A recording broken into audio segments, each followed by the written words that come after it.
So it's 3:30 and we're having a special meeting of the Forest and Beach Commission because we didn't have it on our regular Thursday because of car shows. So today is the 19th of August, 2021. And before we have roll call, I think our Director of Public Works, Bob Harari, has an announcement.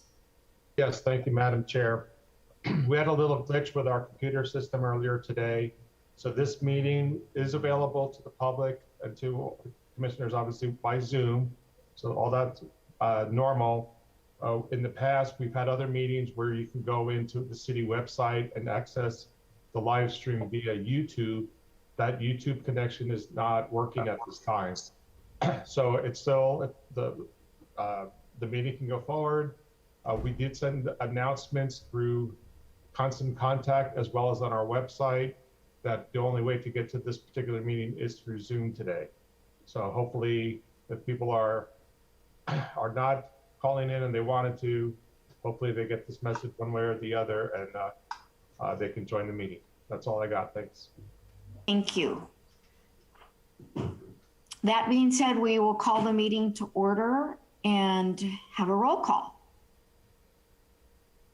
Okay, before I start the roll call, because we have such a large group, if everyone can remember to mute themselves if they're not talking, that would be appreciated. And then just remember to raise your hand. That's the little icon at the bottom in the middle, and then the chair will call on you if you wanted to speak.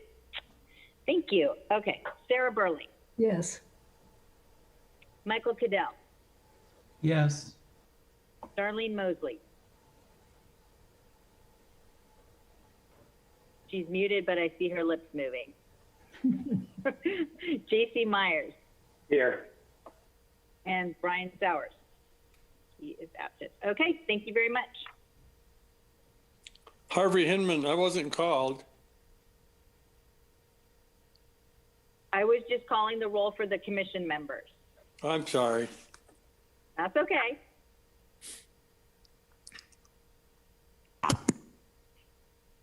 Yeah. Got it, I think.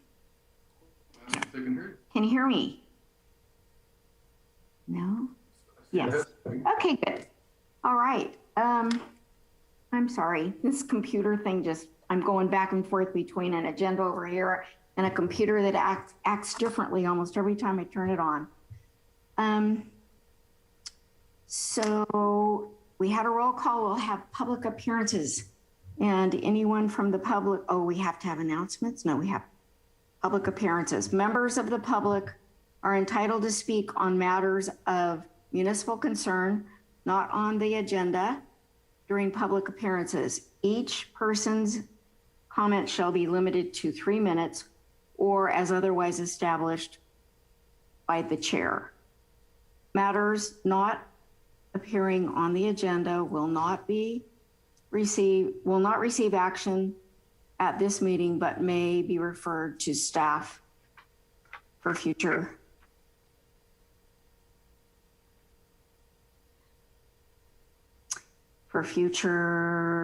to staff. Persons are not required to provide their names, and it is helpful for speakers to state their names so that they can be identified in the minutes of the meeting. Do we have anyone from the public who would like to speak? Ramey. Thank you. My name is Ramey Allard, and I'm representing the Friends of Carmel Forest. I just wanted to give a report that we are making headway with planting trees on Scenic, and everything's going well. Dale Byrne and Carmel Cares has been helping us a lot in the in the Forest Theater.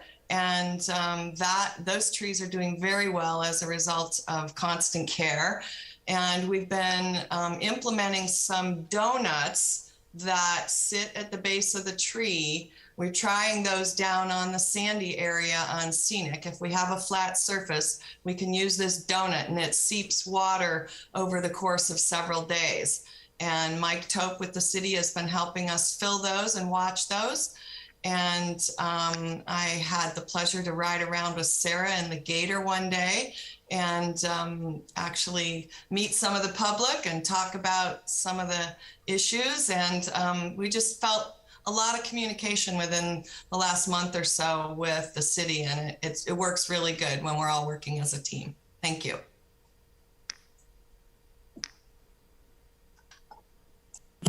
You're welcome, Ramey. Is there anyone else in the public that would like to speak? Dale? Okay. Hi, Darlene. Hi. Good afternoon, everybody. I'd like to talk to you about a few proposals that we gave to Bob this week, which I think were well received. But before I do that, I'd just like to give you a real high-level overview of how much time we've been investing lately. At a high level, Carmel Cares is probably spending about 80 to 100 hours of man hours per week right now. And that's like two and a half people. And it might be more than that some weeks because the median minders are hard to track what they're putting, but some of them work full time at times. So we're really proud of that. Behind the scenes, we're probably spending 60 or more hours just running the nonprofit, planning and that sort of thing. And we're going to be doing more of that.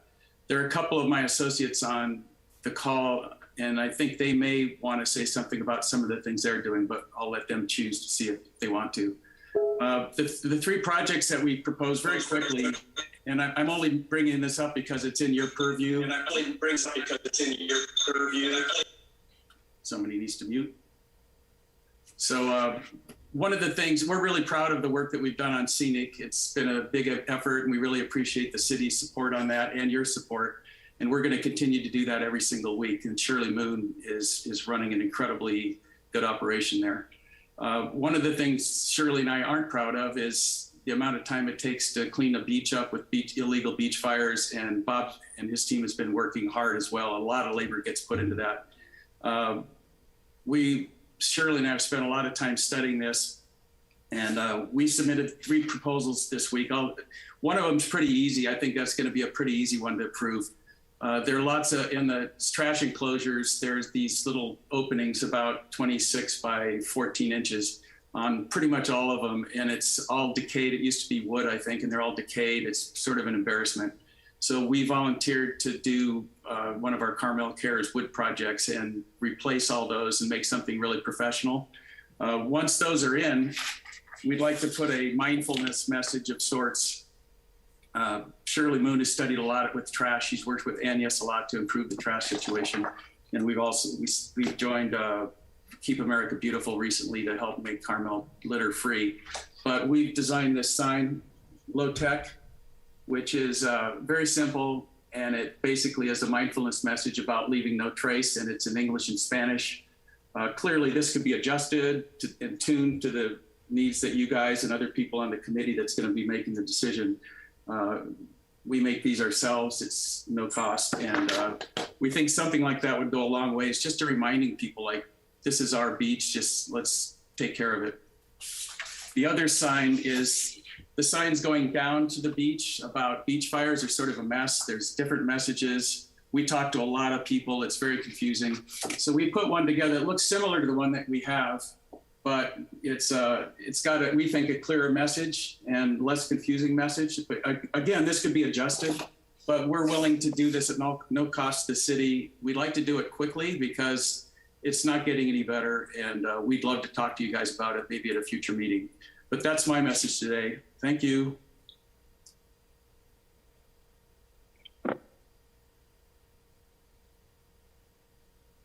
Unmute me. Dale, the second sign you put up, I didn't actually get to see too much of it. If you could put it back up just for a sec so I could. Yeah. Bob has all these in the proposal. Okay. I'm sure he can forward it. We have a nice package we turned in. Thank you. Okay. Thank you. Thank you. Anyone else from the public have comments? Anybody else want to speak?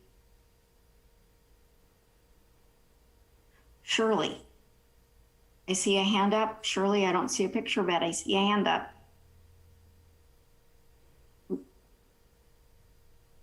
Yes. Now, hi, this is Shirley Moon. I'm also with Carmel Cares. And I just wanted to give you another heads up of what we're hoping to achieve this year on Scenic Pathway. We're starting to flirt with improving the infrastructure down there, and we're starting with the guardrails. We're putting a package together that would replace the guardrails in 6 separate sections, and we're putting the package together to submit to Public Works, and then, of course, it will go out to bid. It's our intent to do exactly the same design with like-kind materials, and then hopefully we will do some kind of a gray wash that will tie the new material into the old so that it will be a continuous look and improve the overall pathway. And that's it for me. I'll take any questions if anybody has any. Unvaccinated people. And so you don't have to listen to Hannity, you don't have to listen to Ari Melber, you don't have to listen to doctors. Just look at the facts for yourself. If you don't have the vaccine,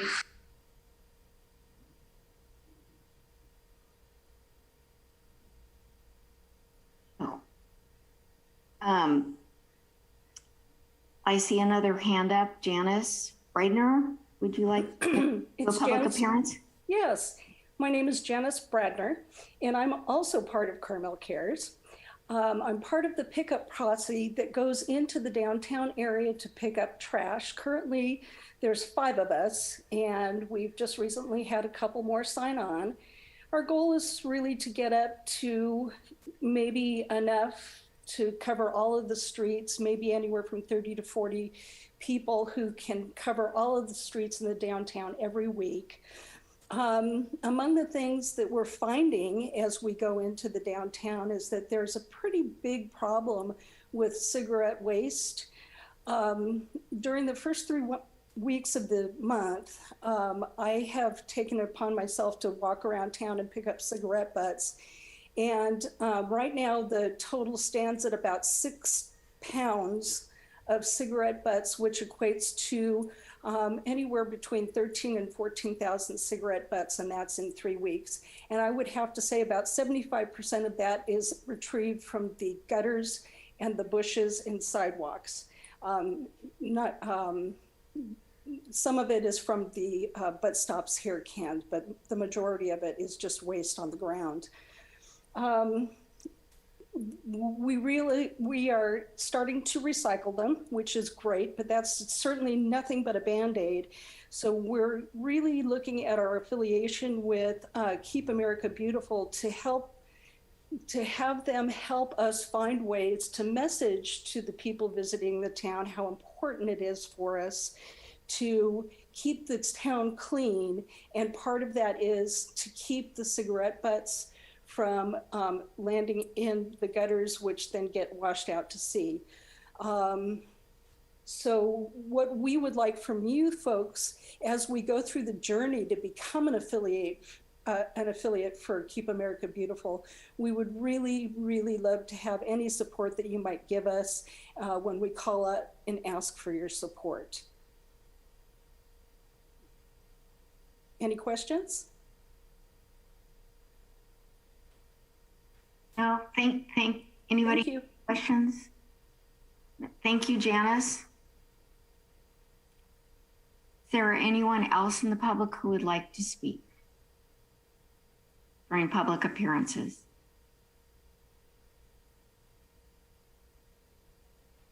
I'm just giving you a couple seconds just because I don't know if everybody's on Zoom or not, but we'll move on then. Seeing no more hands up, we'll move on to announcements.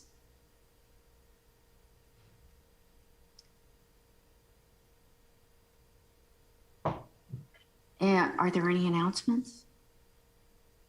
Madam Chair, I have 2 announcements, if I may. Excuse me. First one is last month we talked about going back to in-person meetings in the council chamber effective the September meeting. That is still the plan. That is not yet 100% locked in. I think the Delta variant is kind of keeping us all on pins and needles a little bit, but we will let everyone know with plenty of time. Worst case is that we would do it like we did today, whereas we meet for any tour of inspection together, and then go back to our own areas for the Zoom meeting. But hopefully we can get back together, and it would be a hybrid meeting such that people can become in person or by Zoom. Okay, so that's where we're at today. We hope to have that, but it's not yet 100% official. Second, I wanted to give Leslie Fenton a really great thank you on behalf of Public Works and the Commission for being our Commission Secretary for the past year and a couple of months. And she's done a great job. She'll still be with the city, of course, but we also have Yvette Oblander has come back. She was rehired to the city. We are thrilled to have her back. And she's on online right now, just to kind of remember where she left off, but she'll be taking over as Commission Secretary as of the next meeting. And we welcome her back with open arms. We're all very happy that she's back. And again, appreciate the work that Leslie has done over the past year or so. Thank you, Bob. Thank you, Leslie, and welcome back, Yvette. All right. Any other announcements from anyone? Okay. Moving down here. Sorry. So let's see. The consent agenda is next. Items on the consent agenda are routine in nature and do not require discussion or independent action. Members of the commission or the public may ask that any item be considered individually for purposes of commission discussion and/or public comment. Unless that is done, one motion may be used to adopt all recommended actions. So does anybody want to make a comment on our consent agenda? Madam Chair, maybe I can make a brief comment. Maybe I'm over talking today, but I got to do what I got to do sometimes. Then the consent agenda, we have the meeting minutes from July 8th, which is kind of business as usual. We also have the vulnerability assessment report that was done for the Climate Change Committee. For the Climate Adaptation and Action Plan project. It was attached to your packet. It's a long document.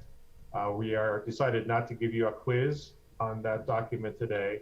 And it wasn't critical to finish reading it today. We just wanted to, it's hot off the press. There are things that affect our forest, parks, and beach, and certainly would want you to be aware of that.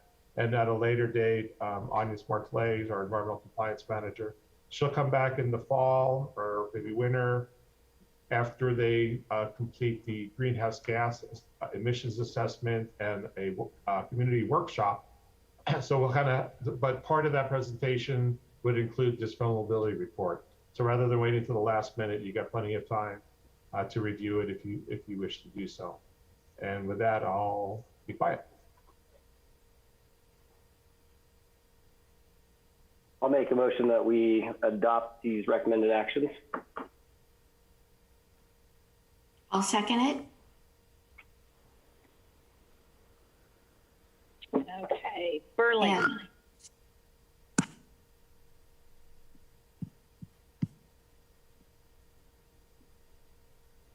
Again, I see her lips moving. Yeah.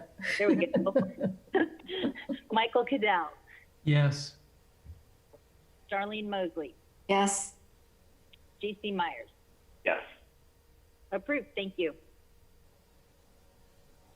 Okay. Orders of business. No. Public hearings. Sorry, my agenda's moving around here. Public hearings. So, Sarah, would you like to give us the staff report on the First, the approval or denial of a tree removal application at Carmelo Street, 2 and 3 southeast of 2nd Avenue. Yes. So the neighbors on Carmelo Street, number 2 and number 3, southeast of 2nd, have applied for a permit to remove a pine in the public right-of-way. When I assessed the tree, it's in fair to good condition. It doesn't have any major structural defects, no major pests or disease problems to speak of. The tree trunk does have a curve in it, but it's been corrected with regular growth. The tree has regular vigor. There are bark beetles present in the tree and in the area, but the tree is vigorous enough to be pushing enough sap to push the beetles out. The owners of the properties adjacent to this public right-of-way tree are displeased with the sap that is coming from the tree onto cars parked underneath of it there in the right-of-way. The tree has potential to go on to live a long life and contribute to the urban forest. And there is available parking in driveways and in other areas of the public right-of-way adjacent to the tree. So my recommendation is to deny the permit application for tree removal.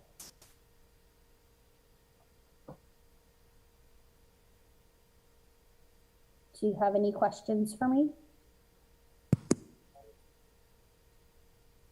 Thank you, Sarah. Does anybody on the commission have questions for Sarah?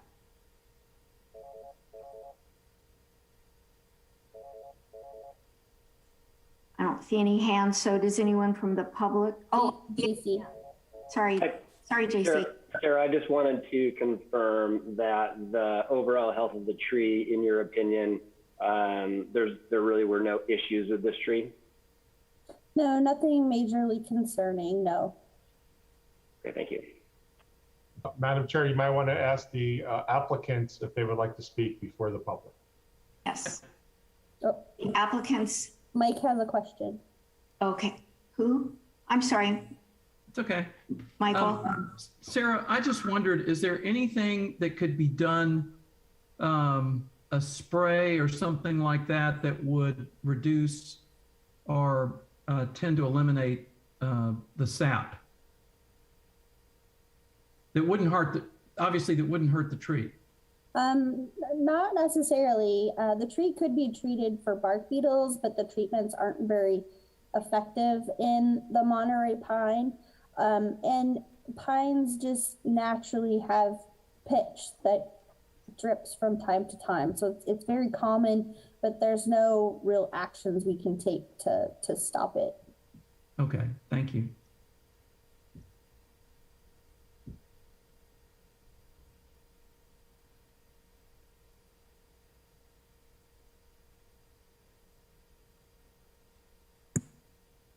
Okay, if there aren't any other questions from the commission, would the applicants like to speak?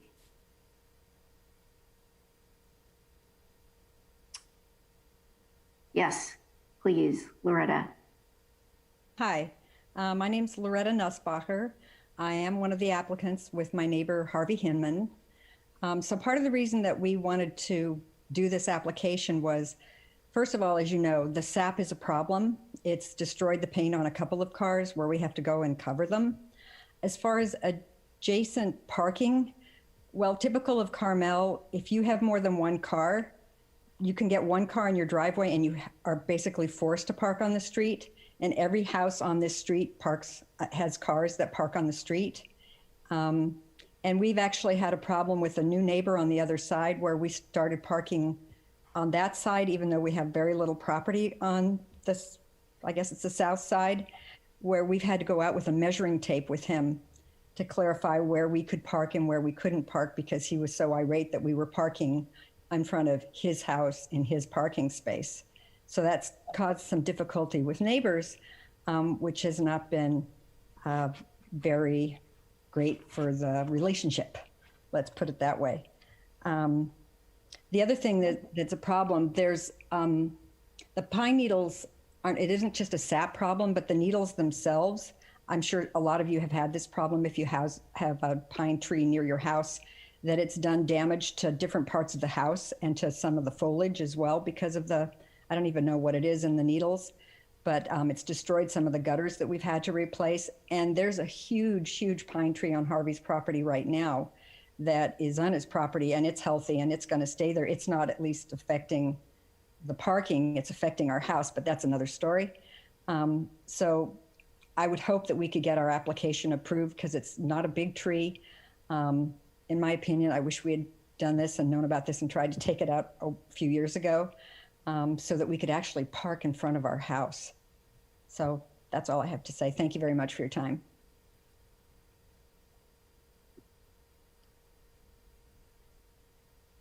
Harvey, I think you're on mute still.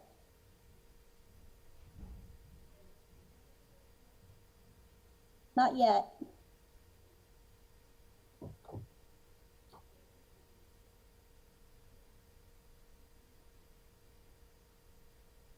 If you go to the ribbon down at the bottom, there's a microphone on the far left side.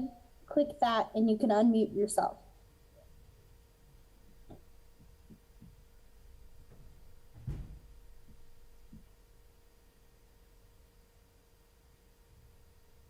There, how's that? You Good. got it. Yeah, thank you very much.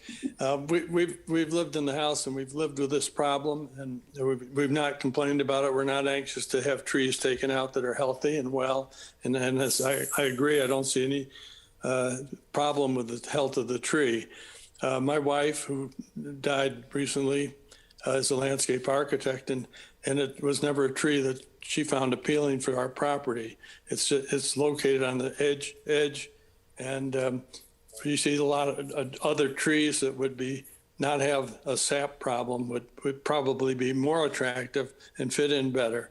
But again, I can't say that there's harm being done all the time. It's just a nuisance, and when it's the primary place where we do park our car, and sometimes we're able to cover it, and we could do, but that's becomes burdensome. So we just think in the spirit, it would be nice to remove the tree. It'd be nice to put another tree in a little better location and a little better type tree that would fit in with our landscaping.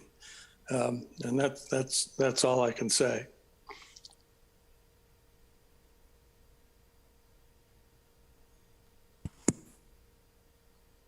All right, having heard from the applicants, does anyone from the public want to make a? I think JC has a question. Oh, JC?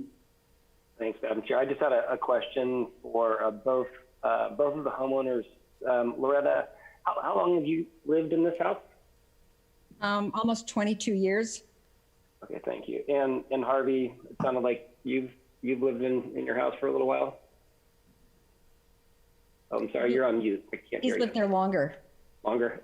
Yes, longer. Yeah, about 30 years. About 30 years. Okay. And that's it. Actually, I don't have any other questions. Thanks.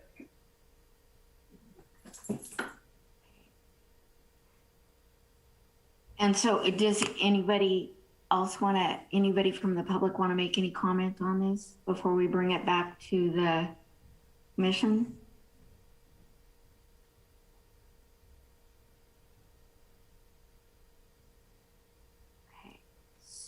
So we'll bring it back to the commission for discussion. JC? This is for our forester, Sarah. I just want to confirm this tree is a city tree. It's on public property. Correct. Thank you. Uh-oh. Anybody else have any? Sarah. It's a worrisome thing to agree to, because I know there's many people in town who have pine trees which drip on cars or gardens or chairs and so on. And do we start agreeing that that's a reason to get rid of pine trees? I don't have, even though I grew up here, I don't happen to think the Monterey pine is quite as special as some people do, but do we want to set that as a precedent?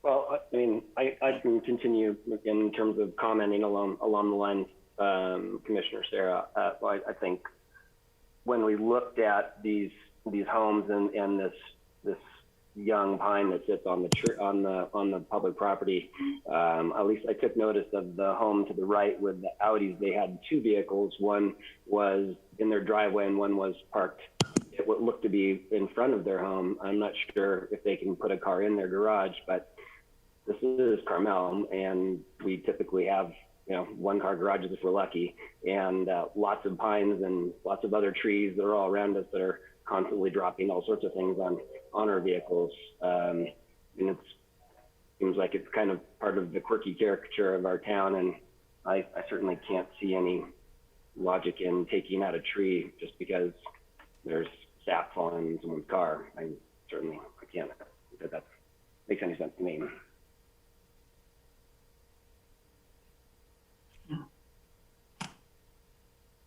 Michael. I was just going to say I'm sympathetic to the homeowners, and it is a nuisance, but unfortunately, that's part of the nature of living in a small city or small town with a lot of trees. I mean, things drop on cars all the time. There are days when I wish we had fewer seagulls, but I can't go around trying to eliminate them. So, if I could get rid of the crows, I probably would do something about that. But unfortunately, I hadn't figured out a way to get rid of crows and not get rid of seagulls at the same time. So I'm sympathetic, and we understand, but I don't see how we could agree to this for the reasons that have already been stated. Thank you. And I have to say that I agree with that. Michael's comments and JC's and Sarah's. I am sympathetic, but it's a perfectly healthy tree, and I just can't see taking it out because of the inconvenience of the sap. I would, if it was at my house, I would know that covering my car was part of the deal. So I don't know if there's any more discussion on this or if we're ready to make a motion. JC, your hand is up. Go ahead and make a motion to take the forester's recommendation and deny the permit application for removal of this tree. Second. All right, can we have a roll call?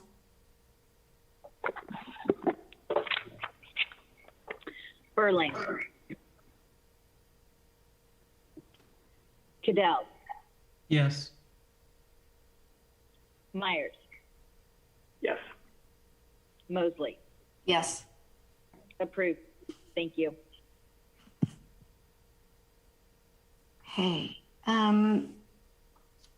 The next item is the approval or denial of a tree removal application at Carpenter Street, 3 northwest of 4th Avenue. Sarah, would you like to make your staff report? Yes, thank you. I would also like to point out that we have other city staff on the call with us as well.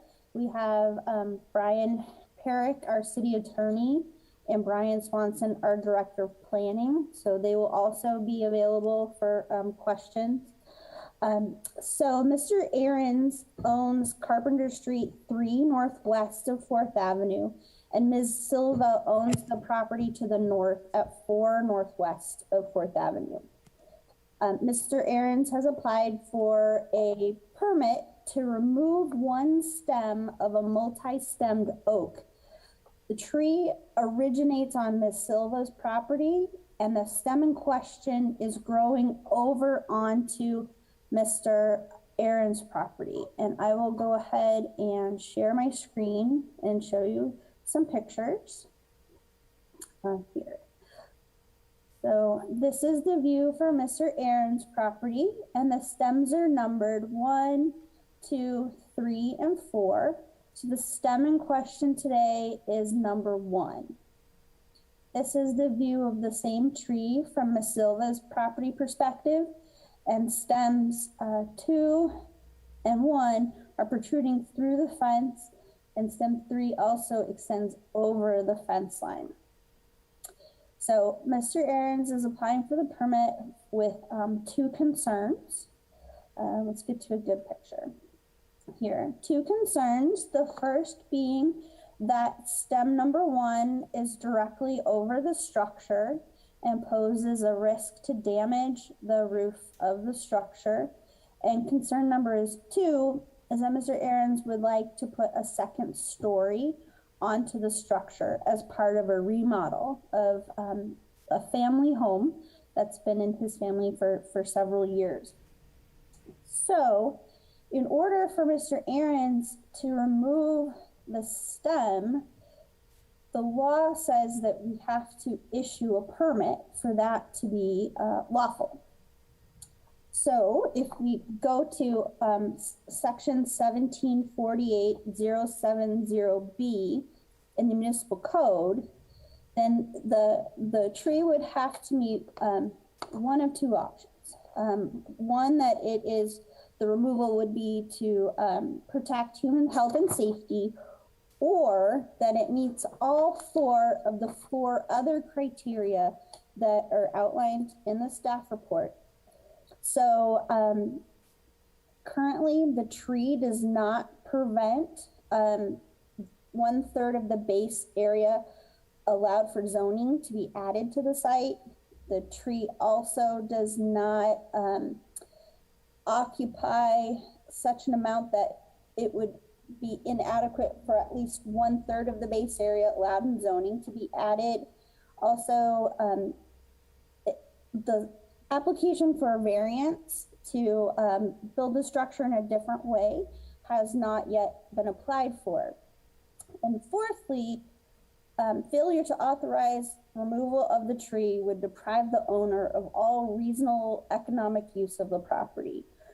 So that's the one section of those 4 options that we could possibly say yes to. So not all of those 4 apply. So I don't, in my opinion, think it's related to health and safety. So I cannot authorize the permit for removal or pruning. So that's why we're here today. So with that being said, my recommendation is that the commission consider approving the permit and adding a condition of a bond be put in place for up to 7 years to ensure that the longevity of the remaining portion of Ms. Silva's tree stays in place into perpetuity. So I know it's all very complicated. So I'm here to answer the questions as best I can. And if anything's unclear, let me know. Brian and Brandon are here as well. GC? Thanks, Sarah. I guess my first question to you is the determination that you made that 1748.070B1 does not apply. Right. In that, when we talk about, maybe you could just help me with the definition for protecting public health or safety, because it's a private residence, is that why it kicks that out, and that the tree is over a private residence as opposed to being over into a public domain?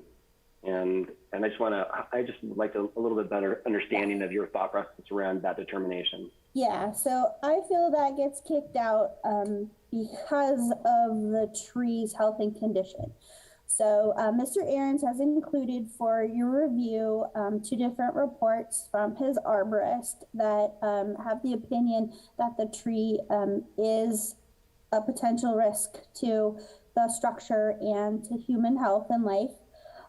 However, when I look at the tree, there's a couple of observations that I've made. So there was a house fire under that tree circa 1995-96. And you can see the scarring on the underside of the limbs from that fire back then. So that says to me that that tree has been growing at that angle for a significant amount of time. And since it has been growing at that angle for so long, the tree is putting on tissue reaction wood to accommodate that angle. So it's basically constructed itself to hold itself up at the angle that it's in now. So that's why I didn't consider it a high risk for harm to the structure or life. Could I just ask a quick follow-up to that? Yeah. So when we did look at that tree today, and then also having looked at it from the pictures that have been provided, if, for instance, in a significant storm, it seemed as if the, I guess should we call that the north side of the property, the north end? It seemed as if the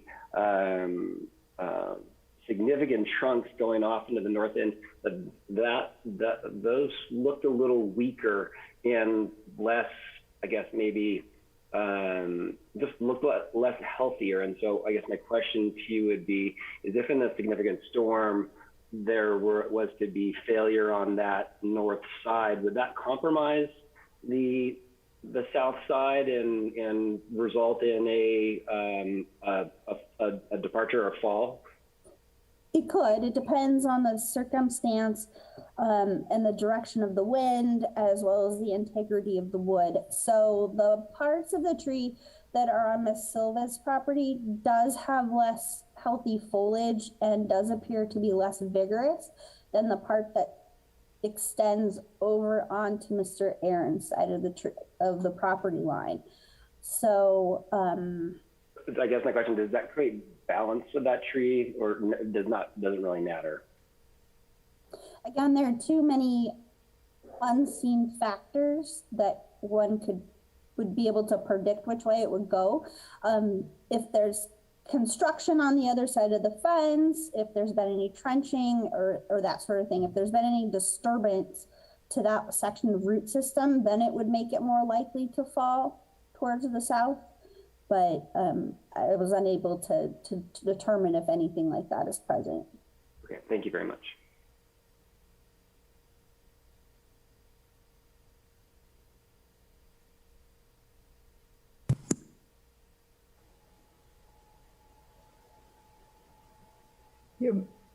Should I go ahead? Okay. Since that can't be determined, I guess, Sarah, it seems to me that we should lean on the side of being as safe as possible. And since it does lean over the house, that has a threatening possibility to it. The other thing, and this doesn't fit into the forest laws and so on, or regulations, but it seems like it takes away from some of his personal the family's personal property rights. They want to build up. Well, first of all, it's not considering the danger of fire if the fire were in the tree and came from the other side, and would probably make it harder for their saving their house. But also, it seems that when you own property, there should be some way of building what you want and not having one limb of a tree get in the way for that.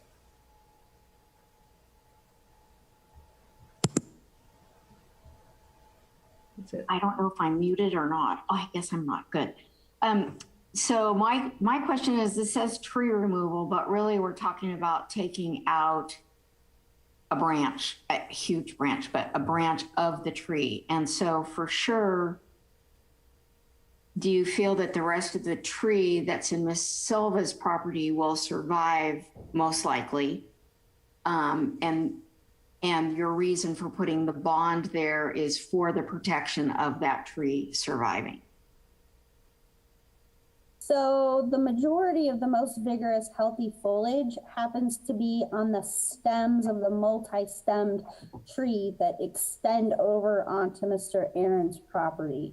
So I fear that the removal of that much healthy foliage is going to deprive the rest of the tree of enough energy to go on to produce another spring crop of leaves and to be vigorous into the future. So that's where the rationale came from of potentially putting on a bond. Okay. Sarah? You're on mute.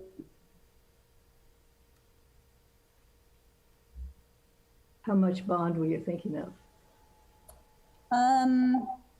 That's a really good question, and that's something that I looked at the commission to advise upon. We could consider the appraised value of the tree or a portion of the appraised value of the tree, or a flat number.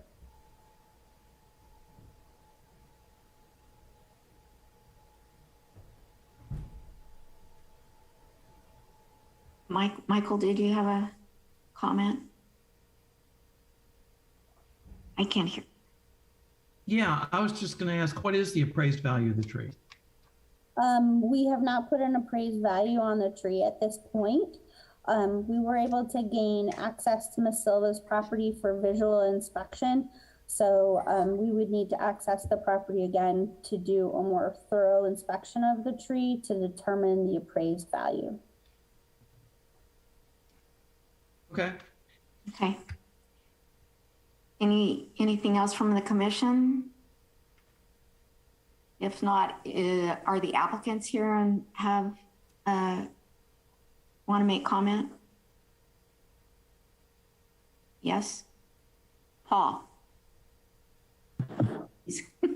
Can people hear me? Yeah.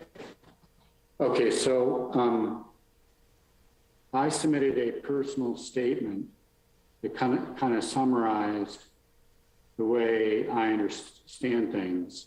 And unfortunately, I can't bring it up while I've got your screen here, and I don't, it would be, go ahead.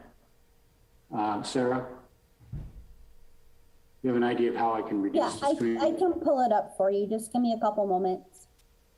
Oh, that would be great.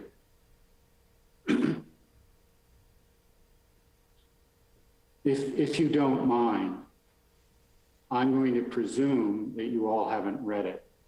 If you have read it, then I don't need to repeat it, but it's only a touch more than a page. And it's about as efficient a way of expressing my thoughts as I possibly could provide. So Sarah, if you could bring it up, then I could read it.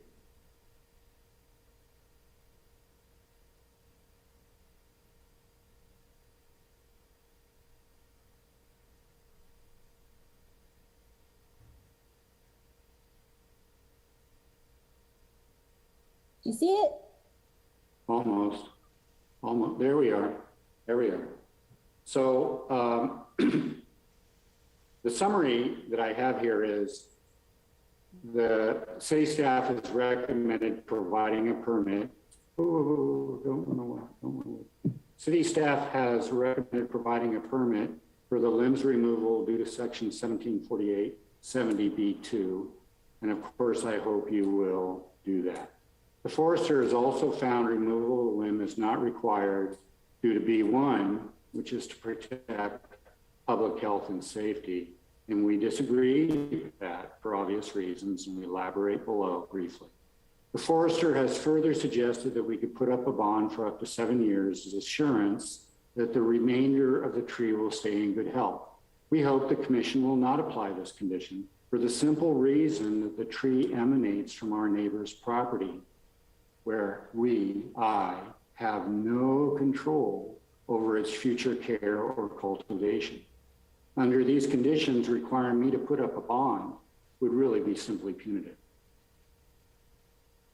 Also, when you were visiting the tree this afternoon, I noted that it's my understanding from Doreen Silva that all the oaks on her property, even the ones on North, they all look a little weak. And we noticed that on our second visit when we were looking at the root, the base of the tree. And Doreen volunteered that, 3-4 years ago, she probably, they applied insecticide to get rid of moths. And after the first spray, she thought it wasn't a good idea anymore. And so she refrained from doing it any further. But the point of that is, I have no control over what she does to that tree. So to have me put up a bond is kind of silly. Normally, a bond is put up, I believe, if I cut a tree on my side and I'm guaranteeing that the tree will survive and I have some control over the matter. This is a different case, and I hope you'll consider that. Fourth, regardless of the reason for issuing a permit for the limbs removal, we will agree to indemnify the city and everybody else involved as recommended by the staff from any third party, including Ms. Silva, due to removal of the stem of the tree as recommended by the staff. So we're going to indemnify. Now, my wife and I recently inherited our home, this home at 3 Northwest Carpenter and 4th. It's been in my family for 4 generations. My great-grandmother originally bought 4 continuous lots of Carpenter Street years ago. 3 Northwest on 1.5 lots is the last of the family holdings. It's been a rental now for 4 or 5 decades. It's been neglected. We'd like to renovate it, make it our home at a small second level so our children have a place to stay when they visit. We are prevented by the large limb extending from my neighbor's property. The limb is dangerous.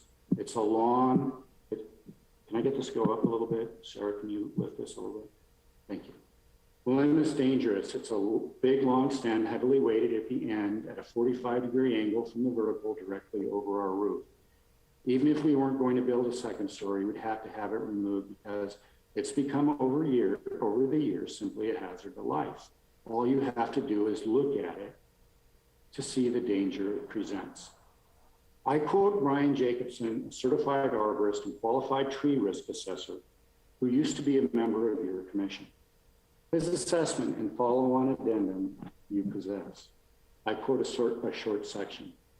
To answer the question, does this stem endanger the structure?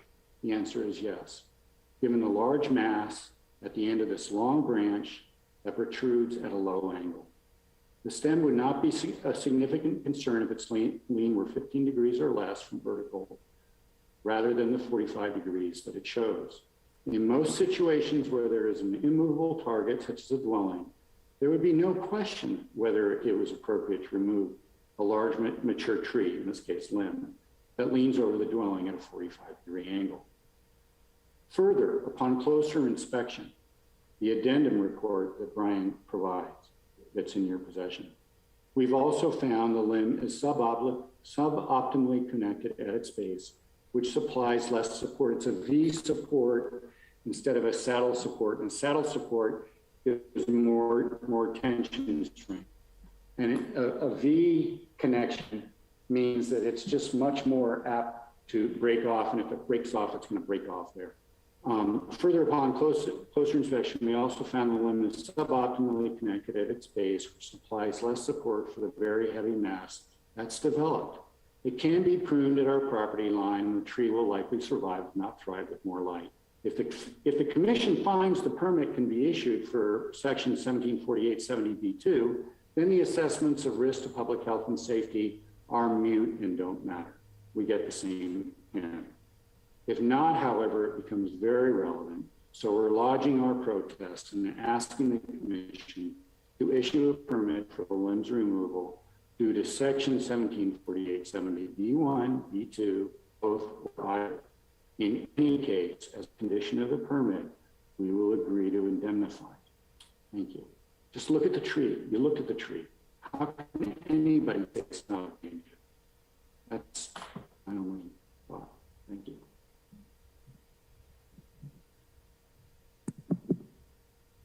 Thank you, Paul. Would anyone else like to speak? Yes, oh, go ahead. Doreen? Yeah, I thought Mr. Myers was going. I can't. Okay. Well, I'm on the applicants. I guess, I don't know, Doreen, I'm sorry, are you part of the applicant conversation, or are we bringing it back into the commission? I just had a question for the applicant, but is Doreen part of the applicants? If she's making a presentation on behalf of the applicant, then I'd prefer that she speaks. Yes, Doreen is Miss Silva, the adjacent property owner. Right. So where are we here? We are with you speaking, please. You can hear me. Yes. Okay. Thank you. My concern is for the life of the tree, and on my side of the property, it's looking pretty tired. It's hanging in and doing well, but like lots of oaks on the peninsula, it has this lichen condition that a number of my trees have been hit with in the past few years. I don't know. I think you know what I'm talking about, the lichen and the moss that's hanging out. On Mr. Ahern's side, there's not a problem with that. There never has been. The trees seem to be going toward the south and toward the sun. And my side is on the north of that. So my major concern is the tree might die from the limb being removed. And I would hate to lose a tree, any of my trees actually. So that's a big concern. As far as spraying for moths, when I moved and bought my home 24 years ago, I sprayed. I was advised to spray by an arborist, which I did. And then I got conflicting opinions over time. Spray, don't spray, it's not good. It is good. And so I stopped spraying. And the trees have been just fine up until this lichen situation started on the peninsula. And my trees have been attacked by that. And no one has advised me of anything I can do to fix that. So anyway, that speaks to that. And the trees have been growing that way for a very long time, and the Aherns have not seemed to care about the issue at all. So this is a very new issue, and I'm sure that it has to do with wanting to put an addition on the house, and because the condition has been this way for a while. In that it's grown out over the roof.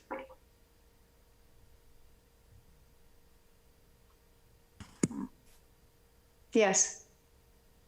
Paul, I see your hand raised. Did you want to add something to the conversation, or? Yeah, at the risk of going down a rat hole, I want to emphasize again, if you look at any of the oaks on, I want to preface this with, I've known Doreen for some time now, and I find her to be a wonderful, wonderful person. I couldn't hope to have a better neighbor except for this issue. That having been said, if you look at any of the oaks on her side, they're all looking weak. So it does seem consistent that it's because of the spray that they've done. And our trees have been neglected. And since they've been neglected, they weren't sprayed. And that's why they look healthy. It's one of those ironies, perhaps, of life. The other thing is, Doreen brought up the question of the second story. That's the primary motivation. Originally it was, but right now, actually, the truth of the matter is we're scared to death of that tree. If you were in my shoes and you were thinking of putting your kids under that, you might consider a little worrisome also. And the reason this is coming up now is because I just inherited the home. Mom rented it before, and my grandfather rented it before her.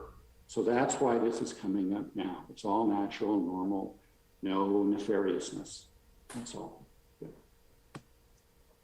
I wasn't implying that you were nefarious. And I do want to say that the tree was sprayed 24 years ago once. And I doubt seriously that that has affected anything about the condition these past 24 years, Paul. And yes, I think you'll be a lovely neighbor. We'll get past. Did you want to add more, Doreen, or I have a couple of commissioners that have a couple of questions? No, not right now. Thank you. All right. Michael, did you want to ask a question or maybe? Yes, thanks. Ms. Silva, we'll talk about whether we would or not in a moment, but just as a question, would you be satisfied, or would you find it an acceptable compromise if we gave permission to your neighbor to cut that stem, at least stem number 1, which is the big stem that basically, I think, because the city forester is not convinced that there is a significant health risk. But at least that to allow the construction of the second story. And I am sympathetic to the fact that the house has been in his family's generation for, he says 4 or 5 generations. I have no reason to doubt that. It's not like he bought it with that tree in that condition. So that's a little different. I mean, this house is, the tree's been growing for, who knows how long. And so would it be an acceptable compromise for you or to you if we granted permission to remove that stem, but required the posting of the bond to protect you in case the tree on your side died, then it could be replaced, and presumably it would be replaced with a tree that would grow more vertical. Would that be acceptable? I think that's very reasonable, actually, yes. Okay, thank you. Thank you.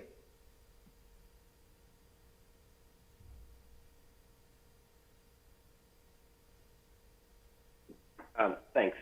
Let's see. Paul, have you drawn up plans yet for construction of this addition?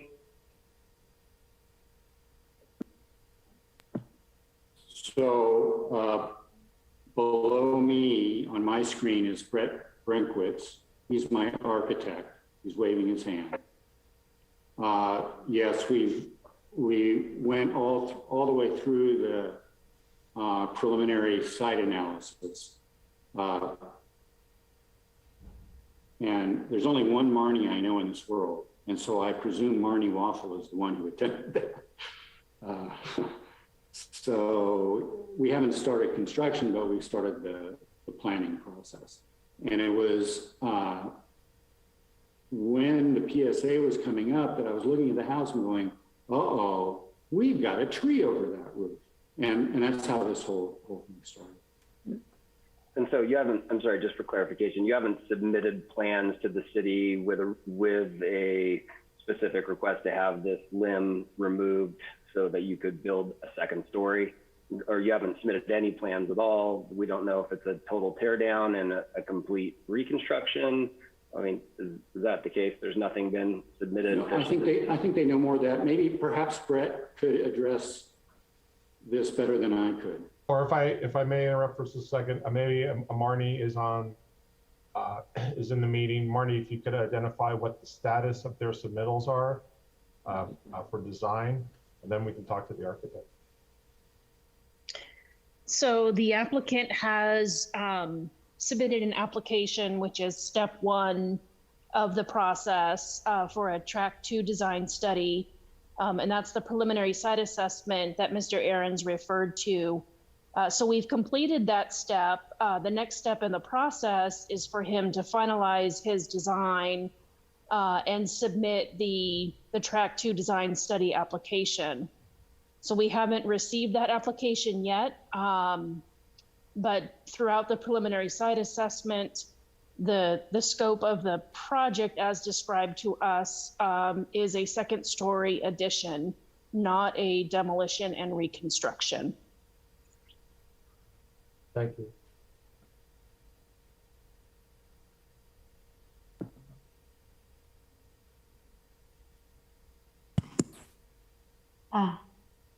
Is that it? What was your thought with it? Sarah, did you have a question? Darlene, maybe, I think the architect wanted to speak on behalf of the applicant. That's why now's the time to do that. Hi, can everybody hear me? Yes. Hi, everybody. Good evening. My name is Brett Brankwitz. I was part of this project from 1995 or 96. I was part of the original design team that rebuilt the house after the fire. So I do have some familiarity with the property.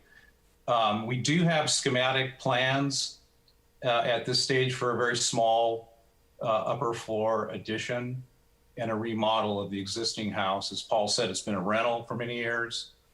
It needs some uplifting. And Paul wants to add some extra space for his children when they come visit. I think it's a very modest proposal. We're adding the addition to the rear of the property, so it's not, creating this bulky, cumbersome mass at the front of the property. A lot of the homes in that area, as you know, are very, small and not massive or bulky, but we're still working on plans. They're in a schematic stage right now.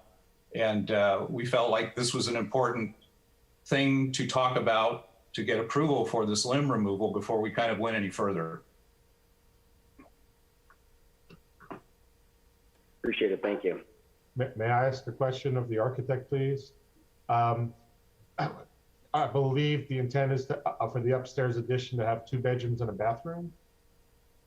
Is there any way, in your opinion, that could happen over other parts of the house, or any other configuration, any other feasible configuration of those room additions upstairs with that the stem in place? We looked at a lot of different ways of doing this project. There's absolutely no room on the ground level to do the kind of addition we want. So we pretty much were thrust into a second story solution. The south end of the property, actually the grade sort of goes down, and we have a 24-foot height limit there. So it doesn't present an opportunity to put a second story on that part of the building. And as I reiterated, we didn't want to choose the upper story to be on the front of the house. There's a garage to the north and a kitchen to the south. I don't think that's good design, and it wouldn't really facilitate the floor plan that's there now. So the back made sense. It's going to be a little bit more private back there, not as imposing to the neighborhood character.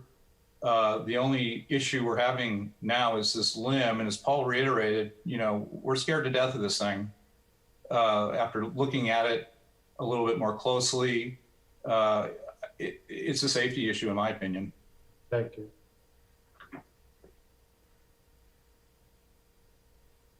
Paul, would you like to make more comment? Yeah, just adding to what Brett, thank you, Darlene. Adding to what Brett said, the footprint on the south back side is too small to accommodate the 500 square feet we would like to add. So it's just too small. We have to go out over the living room, and then the peaked living room that we would have would go away. It would be flattened down, and we'd end up having to push more of it towards the front of the house. So the south side doesn't work at the back. Further, the separation between the houses on the south side is minimal, and it's sloping down there. We would tower over our neighbors to the south if we put it there, which we can't. On the other hand, on the north side, I'm on 1.5 lots and Doreen is on 1.5 lots. The biggest separation on our property is on that side. And the biggest separation for Doreen's property is on that side. So if we put the second story back there, our houses have more separation than anywhere else on the property. So there's multiple reasons why it should go there. And there really isn't a good location otherwise. Unless we really want to put this up front, right over the road. And the point was to push it back, not alter the character of the house, keep it board and bad. It's a small project, modest in size and scope. Thank you.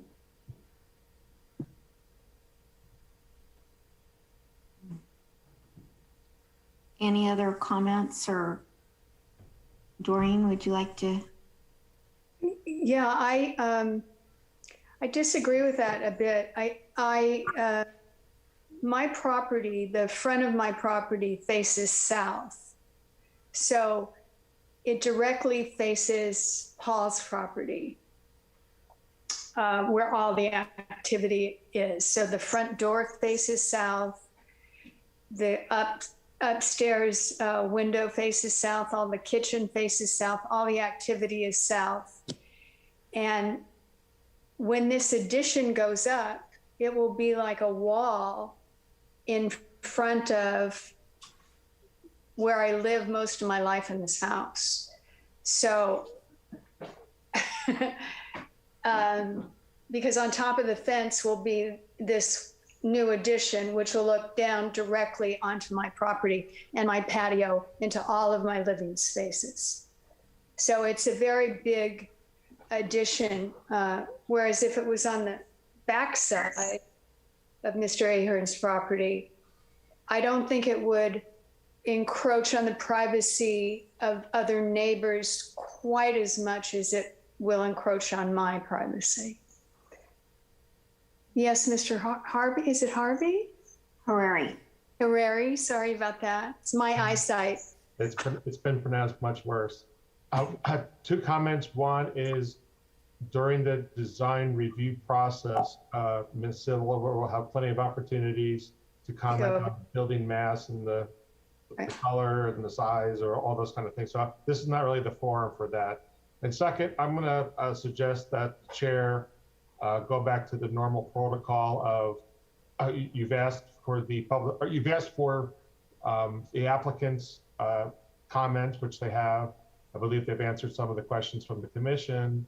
And that's fine, but this should not become a debate back and forth situation. So we should bring it back to the commission. Back to the commission, and also we haven't opened it up for public comments as well. Public comments first. Up to you. Is there anyone in the public that would like to make a comment before we bring it back to the commission? Ramy? My comment clearly is this is not an issue about the tree, but about the building that's being proposed.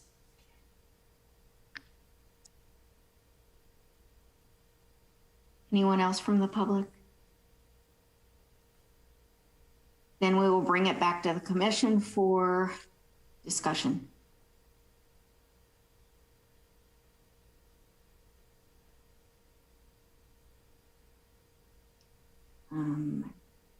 Michael? Yeah, I think that the city forester's recommendation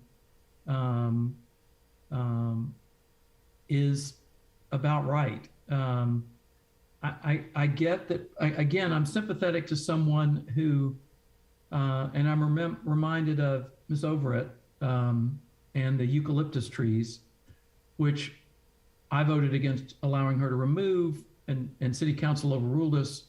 But to be fair to her, and obviously she won, so we were very fair to her ultimately, but she didn't plant those trees. They were planted by someone else. She inherited the property, and they grew to the point where she was concerned about safety, and legitimately so. There was one that fell, and it was quite a fall. And even we recognized that a number of those needed to be taken out. It was a question of how many and that sort of thing, not whether any at all. So I'm sympathetic in the same way to Paul's situation. He didn't buy the property. It's been in his family for generations. He didn't plant the tree. And to some extent, it's a little unfair to tell him you can never do anything. I'm not persuaded that it is a health risk or a safety risk, but I do recognize there is perhaps greater risk of that with this tree than if it were simply growing straight up. So I can't say there's no risk, and perhaps there's a little more risk with respect to a stem that is leaning to that extent than it would be otherwise. But I also think, and I don't feel this is punitive at all. Punitive would be you have to pay a penalty or a fine if you cut that stem and the rest of the tree dies. This is remedial. If you cut that stem and you get the benefit, Paul, of cutting that stem and building your addition the way you want to, if it kills the rest of the tree, then it's only fair, having gotten the benefit, that you should have to compensate or remediate that situation and have the bond posted to replant the tree or replant a tree. And I'm sure you and Ms. Silva could work something out where you could get something that would be mutually agreeable and that would grow straight up and wouldn't interfere with your building plans and would be a good reflection on both of you and be a good addition to the urban forest. So I think the city forester's got it about right, and obviously I want to hear what other people think, but I know that I don't think this is an easy call, but I'm glad to hear that Ms. Silva would accept that as a compromise. So those are my thoughts. Stacy?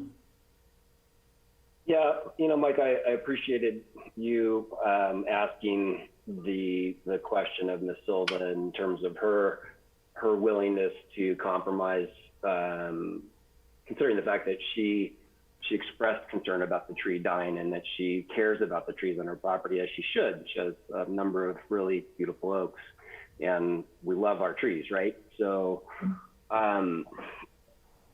I see that side. I guess I'm coming back to, I just don't understand why we're seeing this permit request right now when this tree has been, the tree is healthy. It looks healthy, especially on the applicant side. It withstood a fire. You can see, as the forester explained to us, the regenerative growth of bark around it. It feels to me like this is something that we shouldn't. Whether or not we can table it or deny it, I just feel like we shouldn't see this right now. This doesn't belong to us yet, and it seems to me there's going to be a lot more discussion about what can be built regardless. And I'm appreciating the forester's expertise, and also acknowledging the fact that there were some additional opinions brought to the table, but I'm going to go with the forester's opinion that it isn't a public hazard at this point. And I don't know, to be scared to death of it, it seems to me like it's been a tree over a house that's been rented by a family for multiple generations. And what about the renters? If they had been scared to death, shouldn't they have been scared to death for the people that are renting the home from them? And shouldn't they have been concerned enough to want to have that tree limb removed prior to now? I just feel like there's some questions that aren't answered yet, and it seems to me as if we should see this at another time once there's been some design approvals. That's my opinion. I really am leaning towards feeling how Michael's talking about this. I think that we should be able to work something out, but right now we don't really have any idea, I think, from Sarah about what the value of that tree is, what the appraisal on that tree is. Right. So it'd be kind of hard, I think, to come up with a number for for a bond. I don't know exactly how that would work. And so that's kind of my question to Sarah and to the rest of the commission. And Sarah Burling, if you would like to. Yeah. To me, you know, it's very easy for us to say it wouldn't be scary to have that limb hanging over our house. I would not like having it hang over my house, even though I value Sarah Davis's opinion, but you said you weren't absolutely sure, and of course we can't be sure. I think we need to come up with a decision today. The best thing, if you can handle it, Paul, is to do a bond, which at least gets you that far. I think the limb should come down, even though it looks like it's the healthiest part of the tree, actually. But it's leaning over their property. There are certain property rights that aren't dealt with in the forest and beach information or regulations. But I think we need to consider that it is their property and they should have some rights to it. And the bond, as Michael suggested, seems like the best compromise. JC, did you want to add something to your comments? Thanks. I did. In speaking to your point about the replacement value, Darlene, and not knowing it, of course, this isn't a tree. It's a significant value tree, and it's not as if it's, a 5-gallon pot value replacement. So I think that it just seems to me, and another comment that the applicant made is that the lot is a 1.5 lot size lot. And so it just seems like must be some other ways in which this particular limb could be worked around. And if not, then, I'd be happy to see it again. But anyway, the value of that in that bond must be pretty significant. I don't know if our forester is really able to come up with an estimate for us on offhand, or will we need to have it appraised, and then that's where the number is going to come from. Michael, did you want to add something too? Yeah, I don't think this is urgent. I really don't. And I don't disagree with Sarah that, I could understand, I'm sympathetic to the family that they may feel uncomfortable about it. But the reality is that tree's been there for a very long time. We know that it did survive the fire, which was some 25 years ago. It looks healthy. That is the healthiest part of the tree. It seems to be. We're also sitting here in August. I'd be much more concerned if we were talking about this in December or January, where we tend to get storms and higher winds and things like that. So what if we just tabled this for a month or two at the most, and let Paul and his architect put together a plan so that we have something more substantive to look at, and be a little more substantive in terms of, showing us what the alternatives were and why those don't work. And at the same time, we can get an estimate, give the city forester an opportunity to do a reasoned estimate as to the value of the tree, so we would know the amount of a bond if we decided to go in that direction. I don't think this is something that should wait 6 months, but I think we could probably wait 60 days. And I don't think there's any significant risk in doing so. And I think we could get a lot more information and feel a lot more comfortable about what we're doing if we had it, because it may be that if everybody puts their heads together, they could come up with a plan that would save that stem. But I'm sympathetic to the concern about it. And so give us a plan and let us see what the bond amount would be. And I guess also, because I'm always struggling, the chicken and the egg, with, do we approve the removal of the tree and then the planning commission approves the plan, or is it vice versa? And so, but I think we could get a little further along than we are right now. And I think they could do that in 60 days at the latest. I'm certainly in agreement with that. I'd suggest you make a motion if all others are on board. Okay. Go ahead. Do you want to go ahead and make a motion, JC? I'll leave that one to Mike. Yeah, I'll simply move that we table this for 60 days, and that when we take it up in 2 months, we would like to see a plan from the architect that shows that they are prepared to submit or have submitted to the city planning department, and also that we have an estimate from a value placed on the tree, so that we know the amount of a bond if we chose to require one to allow the trimming of that stem. I'll second that. Okay, can we have a vote? Burling, No. Cadell, Yes. Myers, Yes. Mosley. Yes. Approved, thank you. Okay, we're down to orders of business. Our agenda items that require city council, board, or commission discussions, debate, direction to staff, and action. And the first one here is Mission Trail Nature Preserve invasive species removal and maintenance activities project update. Madam Chair, I'd like to turn this over to Agnes Martellet, who's our environmental compliance manager. All right, Agnes. Good afternoon, commissioners. Let me share my screen. If I can find it, here we go. And here we go. Can everybody see the presentation? Okay. So I'll be providing an update on our Mission Trail Nature Preserve project.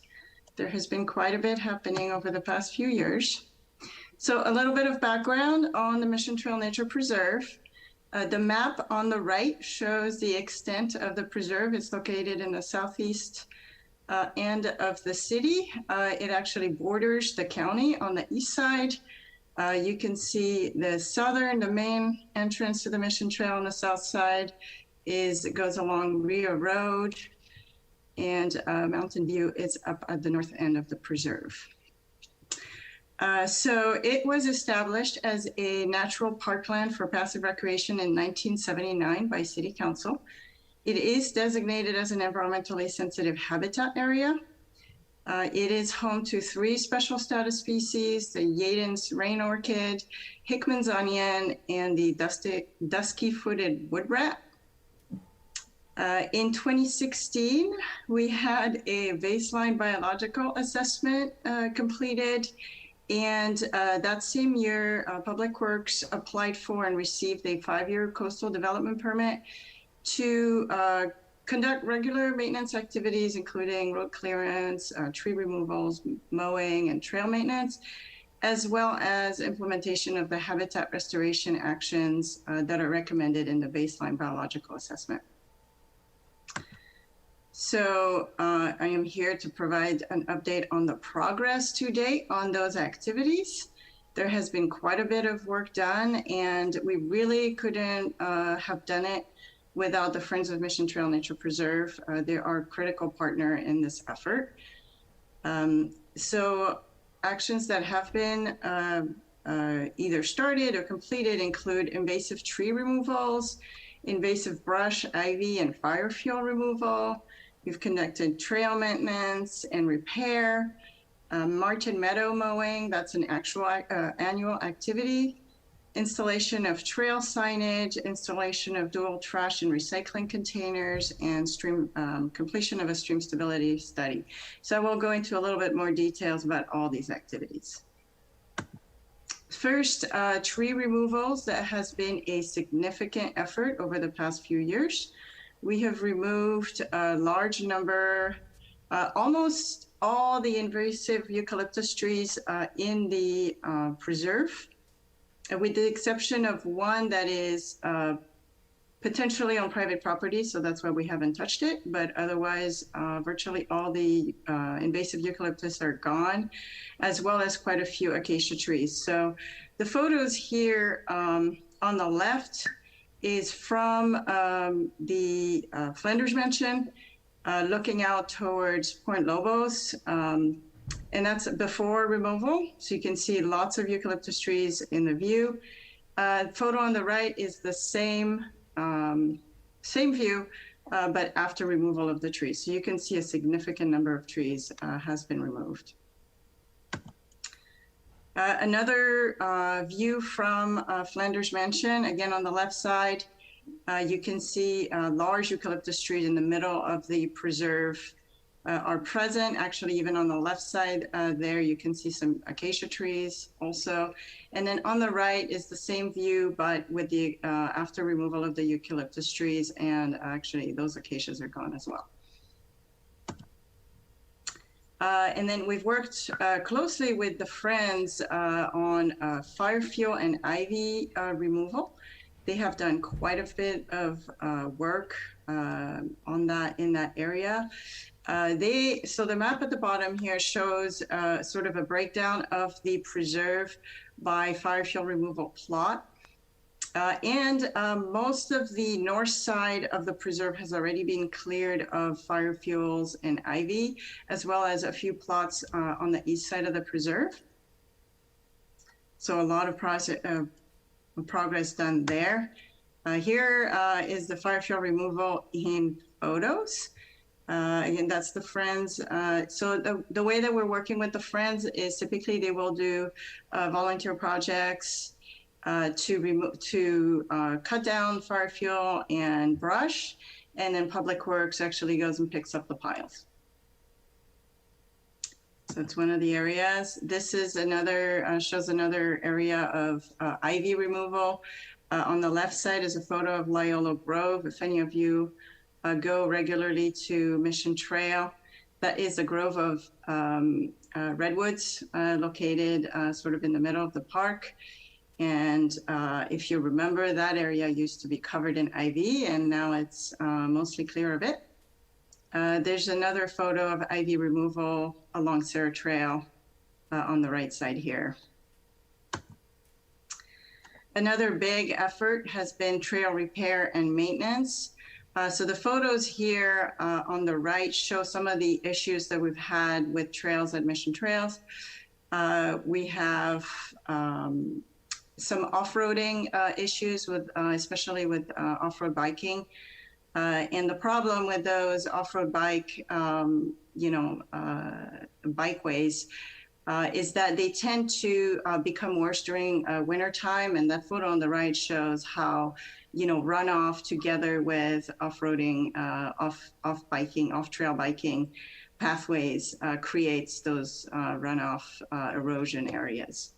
So we've done quite a bit of work. The Friends, again, have done quite a bit of work together with Public Works to help repair these issues, including mulching, erosion mitigation, installing split rail fencing to cut off some of these trails, and then doing trail repair also.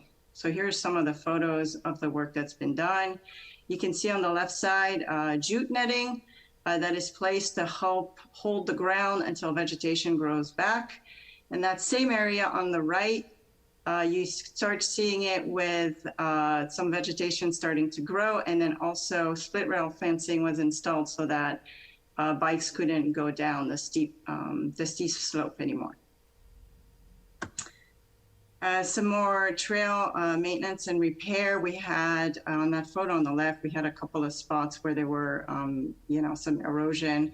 And so some split rail fencing was installed, which is really helping to define the trail and, make it more attractive, as well as help restore those slopes.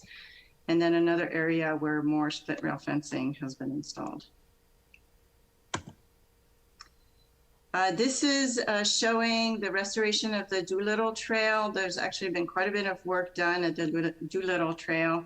That's a small trail on the southeast side of the preserve. And the end of it that goes towards the middle of the preserve was in poor shape and really sort of difficult to get out of because you had to cross that concrete ford at the steepest point of the ford. So it's a little bit difficult for pedestrians to really get on and off the trail. So the Friends actually removed the stairs that were in front of that little pump house, and Public Works repaired the pump house. And then installed some mulch so that the trail is now much easier to access on that side.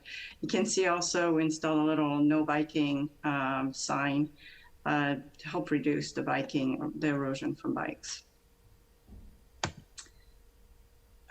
More trail maintenance, pruning of the willows on Sarah Trail. That's another, project that needs to be done every year, every couple of years, because those willows grow very fast. And doing the pruning helps provide access for our vehicles so that we can do maintenance throughout the rest of the preserve. Public Works also worked with the Friends on trail signage that you can see on the left side, and installation, and we installed several dual trash recycling receptacles, which help our park users also recycle instead of just the trash receptacles we used to have in the park. As I mentioned earlier, we do mowing of the Martin Meadow on an annual basis with oversight from our biologist. So the Martin Meadow is kind of a unique special habitat in the preserve. It's one of the rare remnants of prairie. And so we work with our biologist to make sure that we mow the meadow at the right time. So it's either early on in the season in April or May, as we did this year, or late in the season, as in August. And we do this for fire fuel reduction. And finally, we completed a stream stability study. This involved a consultant to help identify projects to reduce, to restore the natural hydrology in the preserve and help reduce some of the erosion impacts from the runoff in the preserve. So here's a little look ahead at some of the upcoming projects. We just went to the Planning Commission in the spring to receive renewal of our coastal development permit. It was up for renewal this year, and the Planning Commission approved a renewal of the project. So that's great. So we can continue our progress. We have received a $45,000 grant from the State Coastal Conservancy to help with fire fuel and invasive plant removal. We will use the grant to do some fire fuel removal on the west side of Willow Trail, as well as some areas below Flanders Mansion. We've also received a $178,000 per capita grant from the Department of Parks and Recreation to implement the first 3 projects of our stream stability study. Those projects are on the southern end of the preserve and will help restore drainage in that area. We're also so we have an area that was cleared of acacias and other invasive species, and we will be working with the Friends on restoring native habitat there, native willow habitat. We would like to continue doing more acacia removal. There are still some acacias in the preserve, and we want to continue our progress on invasive tree removals. And finally, we'll continue doing our trail maintenance and annual maintenance projects. So here are some photos of the fire fuel removal areas that we will be addressing with this $45,000 grant. And are there any questions?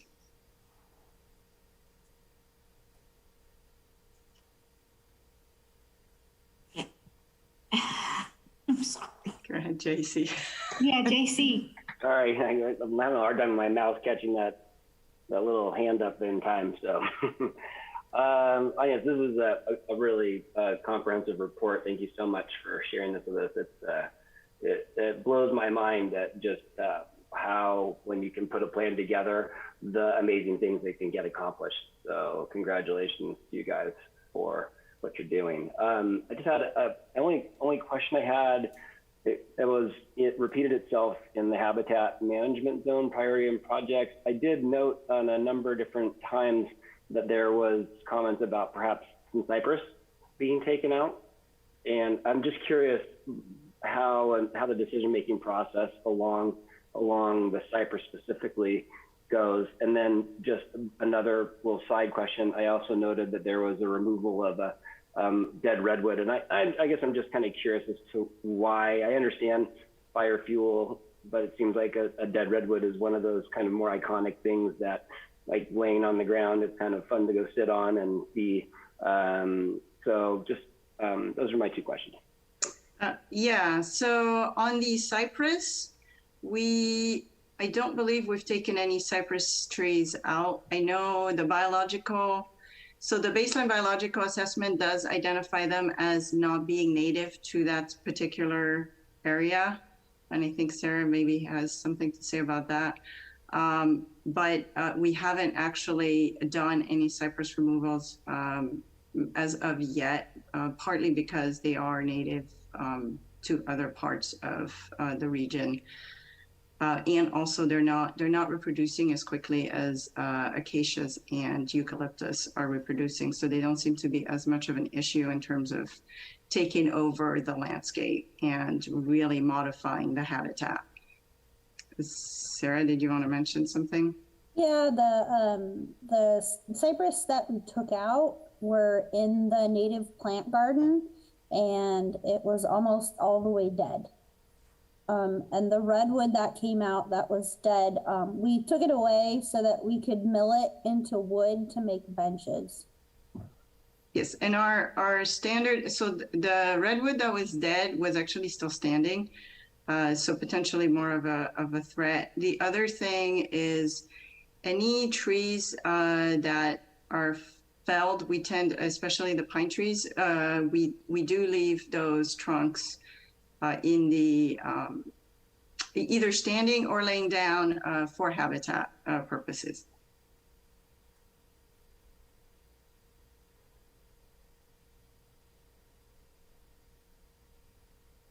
Anybody else have any questions for Agnes? Any comments? Can you hear me? I don't know. I can't tell. It makes me want to go out and spend a lot of time in the trail. So it looks really, really nice. Thank you very much for the report. May want to take it up for public comments? Yes. Public comment, please. I'll say something. This is Dale. Hi, Dale. Nice presentation, Agnes. I'm as I see more and more of your work, I'm very impressed at the level of detail. The litter thing that you sent us the other day blew my mind. I'm starting to understand why it takes so much time to do all that stuff. So thank you very much. And I've really been enjoying working with the Mission Trail Nature Preserve folks on their once a month Saturday. And I encourage all of you to come out. It's just an hour and a half, and it's amazing how much work we get done in an hour and a half. All of you should come out at least once. You'll be very impressed. And it's not, well, we sweat actually this last time. It was humid, but it's a really great group and they're a lot of fun. So we have all the tools, just show up. That's it. Thanks. And it is a great place to go hang out. And I also encourage you to take the voice map audio tour that we put together. It's a walking tour that starts at Mission Trail Nature, not Mission Trail Nature Preserve, Mission Ranch Inn, right? Clint Eastwood's place. And it does a loop and it goes through the Mission Trail Nature Preserve and talks about the history. We're going to add some more over time, but I think it's pretty good. And I think you should all take it. If you don't want to buy it, I'll give you a free code sometime. Just email me. All right. Thanks. Thank you. Job. Rainey? Thank you, Agnes, for a great report. Everything's looking brilliant over there. I've been working with the Master Gardeners on a monthly basis up there with the direction of the committee for the Lester Roundtree Native Plant Garden with Marianne. And I really have felt a huge difference in the trail, the preserve, the native plant garden in the last 2 years. It's been a real improvement, and we appreciate the city recognizing the value of that for all of us.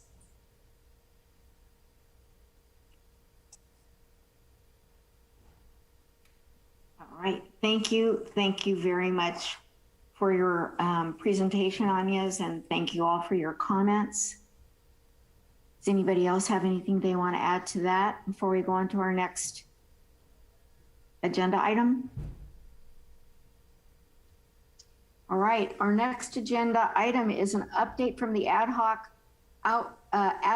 Outreach and Communications Committee. Love ad hoc. That would be myself, yes, and of course Rainey, and then Sarah Burling. So thank you for giving us some time, the 60 days that we were asked to take to gather information. Proved to be much needed, actually, as it's a busy time apparently for agencies and just people in general out there. People are working, and to be able to get some phone or face or Zoom time with different parties proved to be a little more challenging. But our ad hoc committee had a lot of fun getting together and talking about what we were able to pull out. And so what I've done is I've got just a really kind of rudimentary, I should have went before Anya, so then it would look better, but just a really rudimentary spreadsheet that shows you kind of the information that we were asked to go out and bring back to the commission for just at this point, really a presentation piece, and then we can discuss next steps.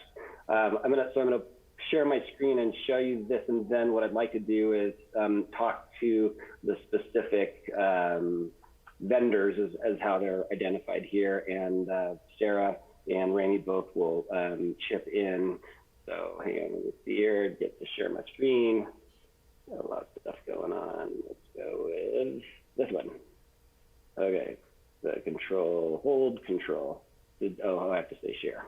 And so share. Okay, can everybody see this right there?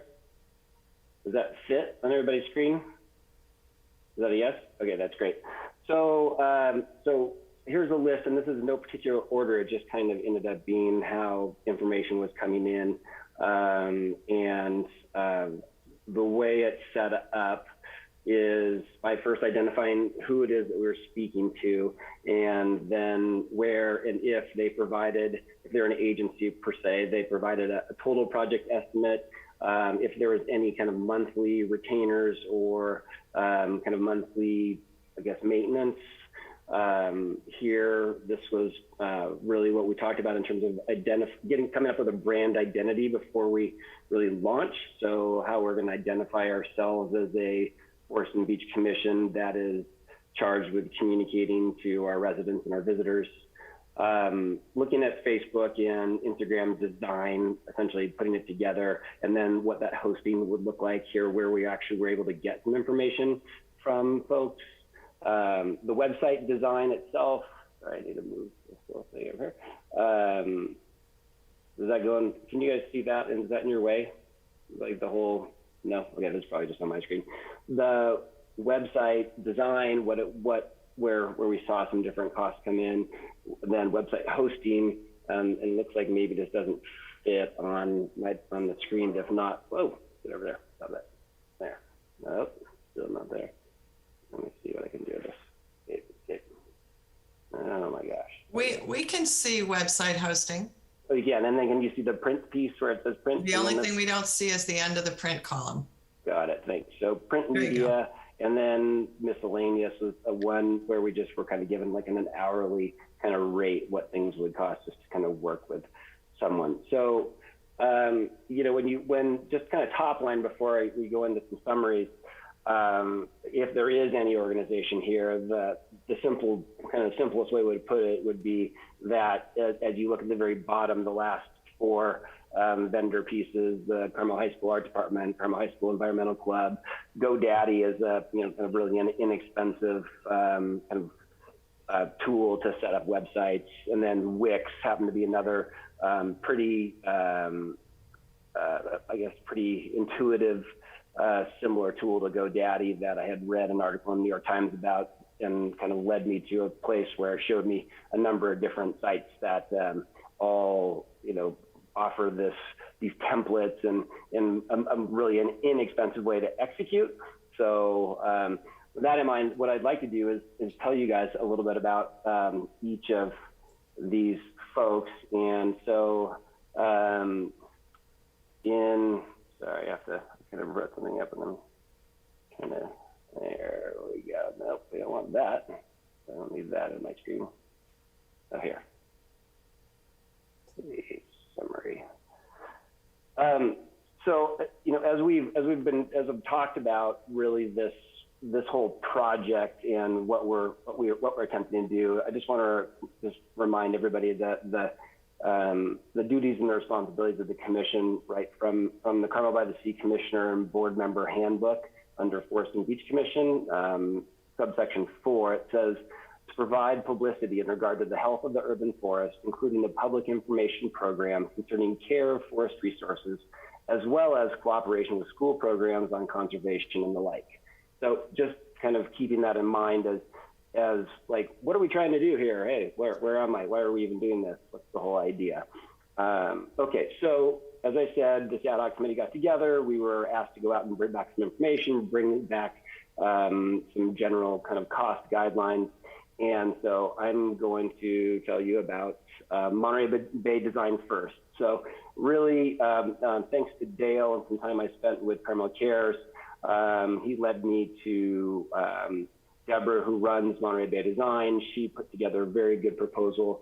She's this house is really capable to kind of complete the nuts and bolts of what we would need to do, i.e. web and social media design, as well as hosting, and she's super thorough. She really knows like all the little bits and pieces of what you have to make sure you're covering to execute. So that's Monterey Bay Design. And let's see, Bootleg, these guys, Boots Road, this is a really, a very professional local agency. And by the way, everybody here is local. And that was obviously one of our, something that as the ad hoc committee got together, something that we thought was really important. So Boots Road, so they are, again, an extremely professional agency that's a full service creative communications agency. Their focus is on purpose-driven organizations, like specifically like people who are making the world better, which that sounds like something we're trying to do, right? And they can cover it all: strategy, advertising, PR, web, social, content, everything. Their clients include locally the Monterey Regional Waste Management District, City of Salinas, City of Gonzales, Rancho Cielo Youth Campus. I had a couple conversations with one of their principals, and he's done this kind of work through city work and understands the timelines, and certainly very capable outfit. Spoke Consulting, another local group. Something unique about them, they work exclusively with nonprofits and foundations, and they offer a full complement of communication services, from messaging to media relations, strategic writing, and online strategies. Really got a great feeling from them about opportunities to work with us and aligning and quickly kind of catching on to what we were thinking we want to do. Their clients include locally Big Sur Land Trust, Monterey Sea, and Rise Up. And then, Rami, I'm going to pass this over to you for the on-site research. Okay, so I got a proposal for our group from Maren Elwood, whose company is On-Site Research. and she has a degree in visual anthropology. I had to look it up to figure out what that was, but it's pretty interesting. She focuses on a strategy. She did actually put a presentation together. We felt it was premature to show her presentation, but she did a nice presentation for us when we get to the point of narrowing this down. That includes assessment, development, implementing, review. She's got it all marked out with how many months things would take. And she's very professional. She is local. She has a strong marketing background, which I think is something that our group needs to think about, because she understands how people process images and how people evaluate what's the information that's coming to them. So that would be very helpful in the social media aspect of things. And she has a lot of experience in branding language and going forth with it. So there's a full complement, just as the other vendors there have. I think we are comparing a lot of things that are similar, so it'll be difficult to make a choice amongst these. But the next one that I got a proposal from was from Maria Sutherland. I think most of you have had the experience of knowing Maria, seeing her, talking with her. She is a Carmel native, and she has communications consulting background since 2004. She's been the president of the Friends of Carmel Forest and the vice president in different sets of years. She has local clients such as Vance Kalin Design, the Winfield Gallery, David Ligari Artists, and she's managed projects for the city of Carmel as well as the city of Los Altos. And she still is on our advisory board for the Friends of Carmel Forest. I think, the benefit of Maria is she knows us. She knows what the Forest and Beach Commission is about. She knows the message that we want to get across. And I think she would be a good candidate to look at as well. So that's my input. Great, thank you. I appreciate that, Rainey. No doubt Maria's done some incredible stuff. Carmel Cares, I tell you what, when Dale and I had a chance to sit down, what was a 30-minute meeting, I think was a 3-hour meeting, and it was fantastic. It was just to see kind of his mind shift towards really what we are trying to come up with and execute, and quickly just trying to figure out ways that he could collaborate, that Carmel Cares could collaborate with us and certainly help us. And he, again, immediately provided just an array of ideas and contacts.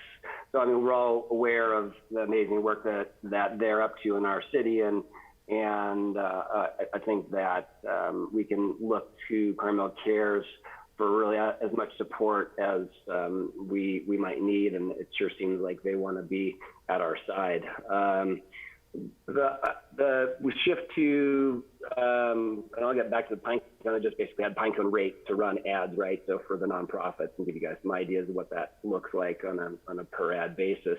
In one of our ad hoc committee pastry meetings, we did have I thought this was just a really, truly a brilliant idea from Sarah. And Sarah, I'd love for you to talk about your thoughts around utilizing the art department, and then if you would like to talk about the environmental club, you can, or I can, whichever way.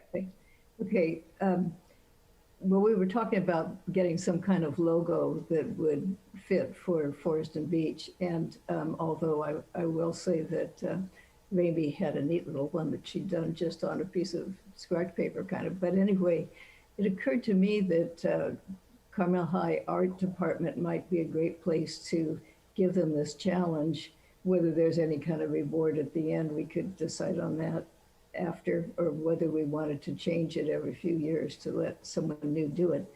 But JC did talk with the art department, right, JC? And they seemed interested in that.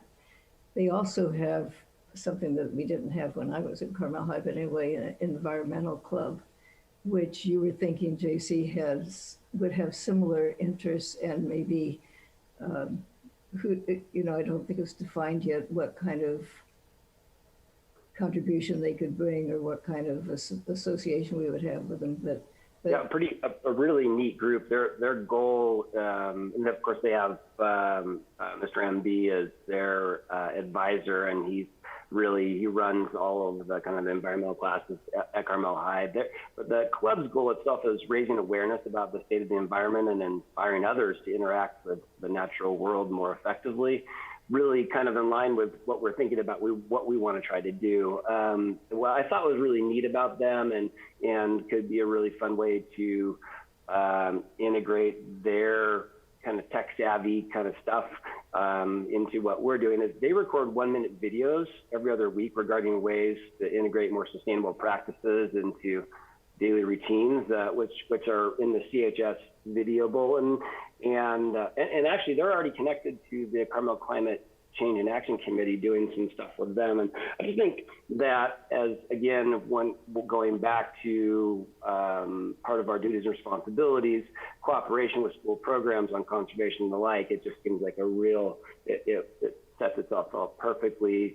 Get some of these youth that are excited about forest and the beach, and allow them to at least anyway witness what is as a minimum anyway, kind of how government works and the kinds of things you can do with boards and commissions, and then hopefully at best be able to tap into some of their channels of communication and ideas that might not even have crossed our minds. And so it was kind of a fun, anyway, I think Rami and I both really appreciated having Sarah come up with that idea. So yeah, Rami, I see you raise your hand.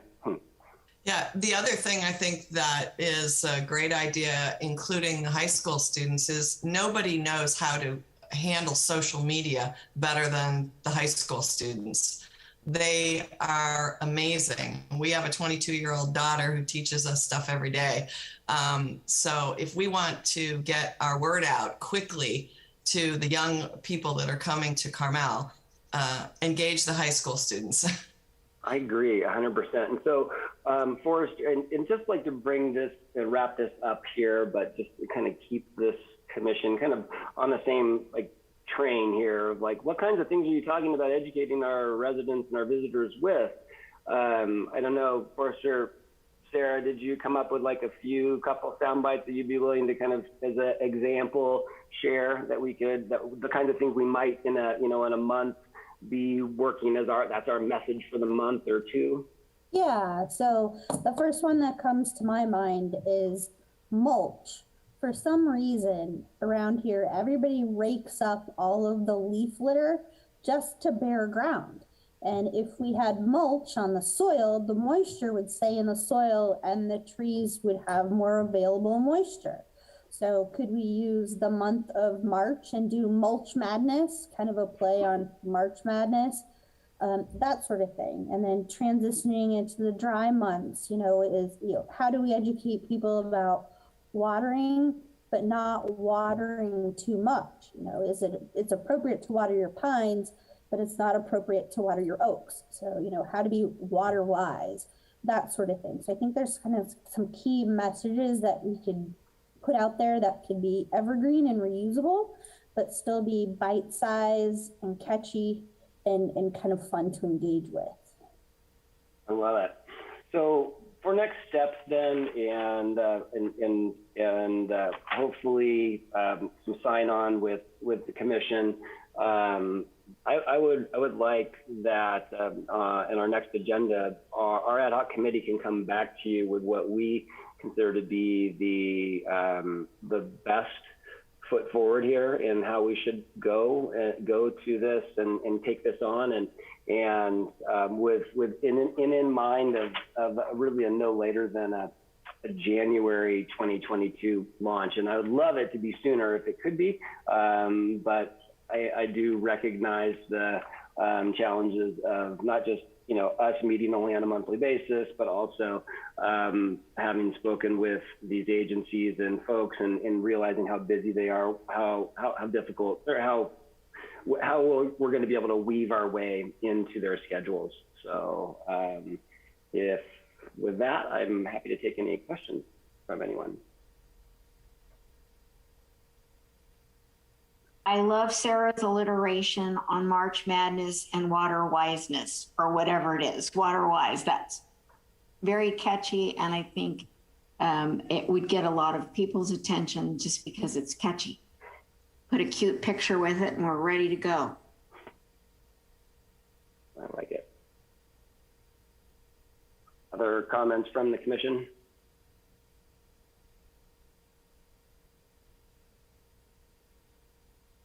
Darlene, did we want to take that for public comment? Yes. Any public comment? I have one. Go for it. Nice job, JC. That was really nice. And you totally nailed Debbie. It was pretty impressive.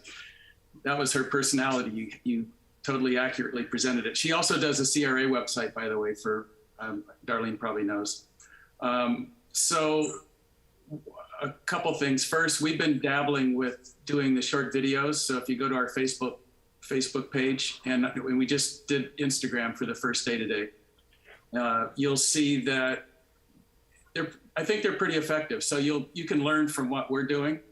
And Mike Buffo is doing all of ours. I've retained him to do like 5 a month or something. I don't know. We'll see how many we do. But so we're going to be dabbling with that. Maybe we could, if you have an idea, we could maybe do something that dovetails with what we're doing, just so you guys can learn from it. As we started, one of the things we did in this beach fire thing is I made a sample website that showed how you could present the same information on the sign in a more interesting way. And I think I sent it to you. But one thing that's going to be a challenge, like we can develop these concepts, but then when it has to be presented on the city's website, I've studied the system that the city uses, and it's a good system. So I don't know if you even looked at that, because it looks sort of boring what the city does typically because it's a city, but it doesn't have to be. It's a full-blown web development environment, and I'm not sure who we have on staff at the city to do stuff like that. But maybe we should take a quick look at that, because we're going to want to project stuff onto the city website too as we start doing things. So one thing to look at. You guys know, Bob, what it is? You probably were part of that. Do I know what is? The web development environment that Ashley and whoever. I know Ashley and Leslie and Anya all know the system very well, and I don't know the system at all. Okay, all right. Just something else to think about. Nice job. Thank you. Thank you. Thank you. Just with that, then, Darlene, if it could end up on the next agenda, and we'd like to bring something back as a proposal, or at least suggestions anyway. Okay, thanks. I think Sarah, you make up the agenda, don't you? Okay. Can we have that back on our agenda? Sure thing. Good. All right. Next up is the City Forester's monthly report.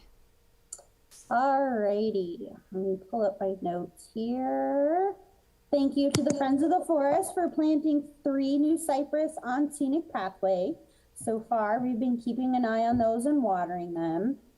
The pickleball players have reached out and asked for some more lines on the tennis courts, so we could get more games going at the same time. Tomorrow in the Friday letter, we're going to put out a brief little survey to see how the community feels about pickleball and tennis, and to see if everyone is open to adding more pickleball courts. Carmel Cares is still chugging along, doing their thing on the Scenic Pathway in Devendorf and at Forest Theater.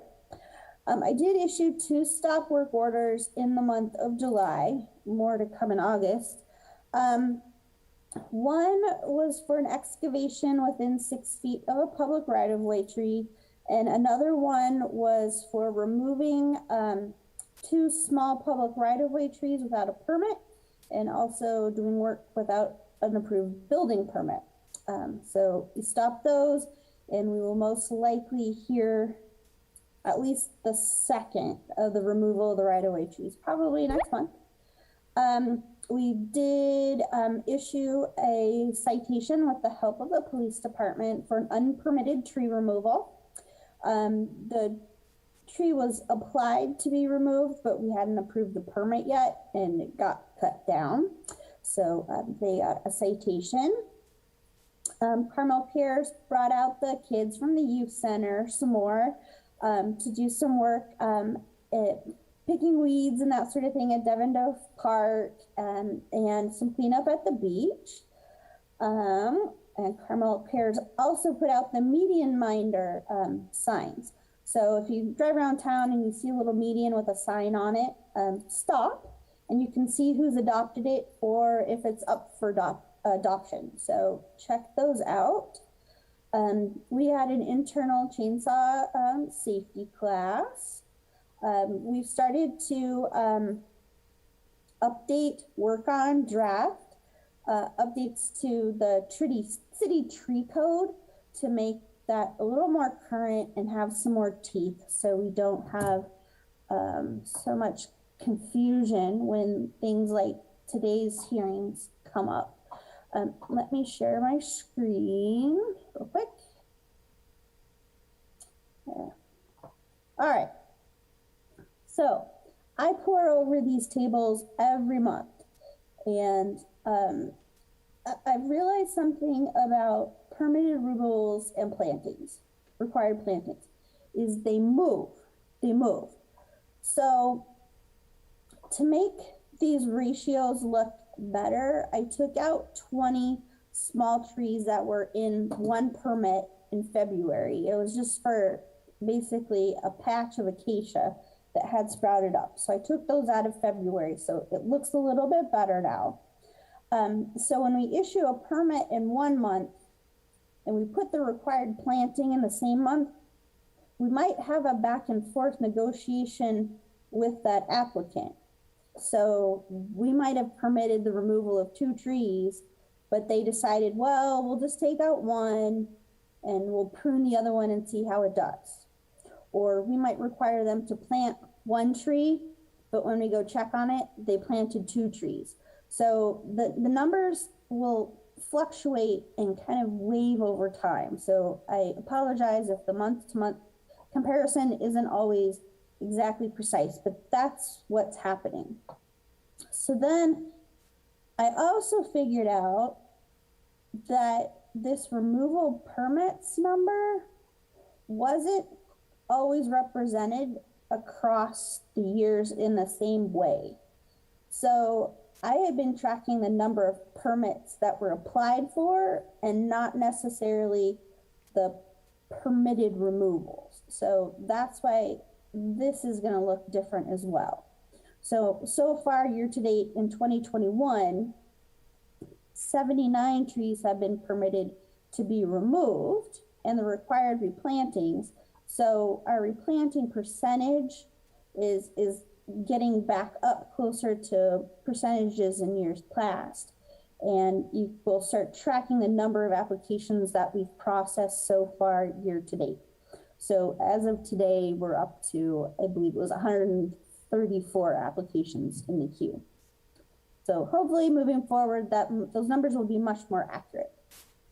In terms of the city tree work that's going on, our work seems to be on track. We're a little over halfway through the year, and our removals are tracking lower, which is good, and our pruning has started to pick up. So we're doing more proactive work, and we should be able to double our planting number when the weather starts to cool off, and we can plant more trees. So you can see, based on an average work month, thinking there's 20 days per month, we're doing about 3.5 inspections a day. as well as reviewing full sets of plans and doing assessments, full assessments for planting. So there's a lot of work that's happening behind the scenes that you're not necessarily seeing in the graphs. And that's the numbers for this month. Any comments, questions, concerns on any of that?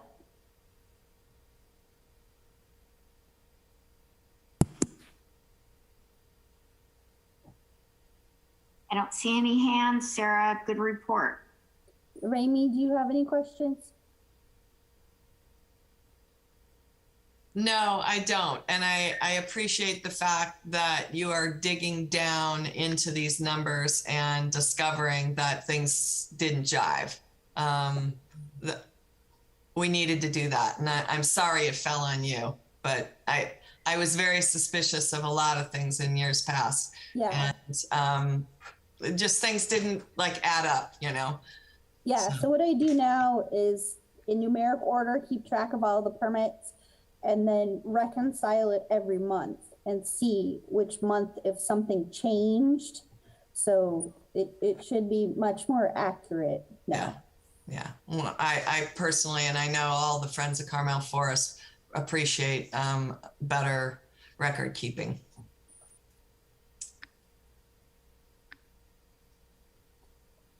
Anybody else? All right, it looks like our Director of Public Works, Bob Herrera, it's your turn to give us our report.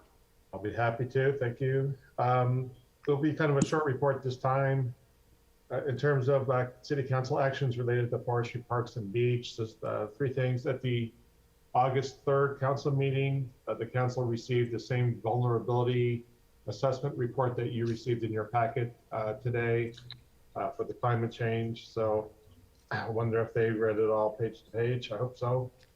September the 7th council meeting, we have two items that you'll recognize. One is the integrated pest policy, pest control policy that it was approved by the commission and it went to the city council right away, but then there was a legal glitch that has been completely resolved. So there's not a problem anymore. It will be on the consent calendar for council next month. Also, and if Dale's still on the line, he'll be happy to hear confirmation that the recognizing Carmel Cares as an official city support group will be on the council meeting for September the 7th. In terms of projects, at the Planning Commission meeting this month, Agnes presented the North Dunes Coastal Development Permit, much like she did the Mission Trail Nature Preserve presentation today. She did a similar one for the North Dunes. The Planning Commission approved the 5-year extension. And that's part of our North Dunes Habitat Restoration Project. Also, I guess at the September meeting, we're going to be extending the professional services contract with Joey Canepa from Native Solutions to continue for 2 more fiscal years out at the North Dune site. She's the project biologist. So we'll keep that moving along. And I'm not sure if Agnes mentioned this, but we're out to bid now on using that $45,000 Coastal Conservancy grant for fire fuel abatement and mission trails. So we just went out to bid to see notices about, and hopefully we'll get some good bids and get that project going pretty soon. Climate committee meetings, I don't think there's anything else to report. Update on volunteer organizations. I know Dale's very shy, but I'll just go out ahead and talk about Carmel Cares, in addition to the initiatives that Dale talked about today, and as well as Shoreline and Janice. They've been doing really a great job at Devendorf. We think Devendorf is starting to come to an end, kind of more into the maintenance than an upgrade at this point. They've been doing maintaining the Vista Lobos Park, the Forest Theater, as Randy mentioned, the Sunset Center grounds. So they've just been, and of course, Scenic Pathway. So it's really been going great. Getting a lot of work done. So that's it for them. And then the Friends of Mission Trails Nature Preserve, as JC mentioned, it's fun to go out there on the Wheaties days, but they're continuing almost on a daily basis, removing dead grass and ivy and twigs and invasive species and leaving big piles. We're almost every week we're out there picking up piles that they leave behind. So anyway, volunteers programs are going great. And then miscellaneous items. 2 items. One is, I know Commissioner Sowers asked for an update on the Shoreline Master Plan and on the beach sand survey and the condition of the, I guess, revetments and the coastal walls and the bluffs and all that kind of stuff. That's being considered along with 60 other projects that the city council has assigned to staff. So right now we're roughly 20%, maybe even 25% down in staff citywide. We have 60 something projects above and beyond our normal workload. So we're in a real pickle. We are trying to prioritize things. We're going to go back to council in September to ask them to kind of narrow this down because it's too onerous. So respectfully, I'll have to, well, it's on the list. It could be moved up in priority, but updating the Shoreline Master Plan at this time is, I'm going to recommend, we just can't get to it. We just don't have the horsepower right now. And last but not least, I want to give a shout out to Sarah, and she doesn't know this is coming, but I'll read this so I get it right. The California Department of Forestry and Fire Protection, also known as CAL FIRE, their urban forester has appointed Sarah to represent the city and town governments on the California Urban Forestry Advisory Committee. So I think that's a great recognition right here in Carmel. We have the a person of such high esteem. So congratulations to Sarah, and I'll be happy to answer any questions.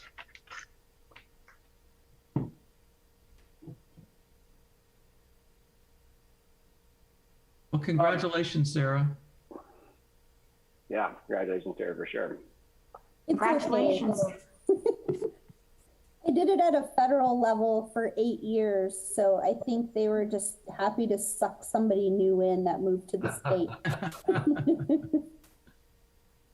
I just wanted to thank you, Bob, for following up with your team and getting the sand moved into not just the volleyball courts, but along both Ocean and the North Dunes down. So we're doing a good job as best we can as volleyball players, policing those that like to run up and down the North Dunes, and trying to educate them about sand accretion. So, but thank you for making sure that got taking place. So. Okay, thank you for the feedback. Any comments from the public? Or questions?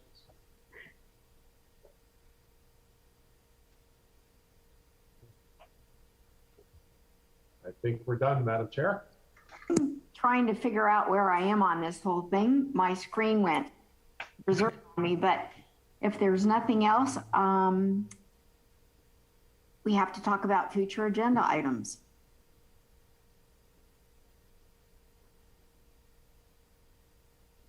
Am I there? Am I on? You are. We've already identified a couple, so. I think so. And another one is, I think it's time for us to review, probably before the next meeting, we should get our little ad hoc committee together for Arbor Day and have a report for you, because that's scheduled, I think, for October. Yep. Okay, so anything else from anybody, or should we be ready to adjourn our meeting for today? Can't wait to see you guys next month in Chambers. All right. I think I am so looking forward to that. You guys would just die if you could see what goes on with my computer. It's all over the place. So I'm looking forward to seeing you all next month. Take care. Talk to you later. Thanks, guys. Guys. Bye. Good night. Bye. Bye. Bye-bye.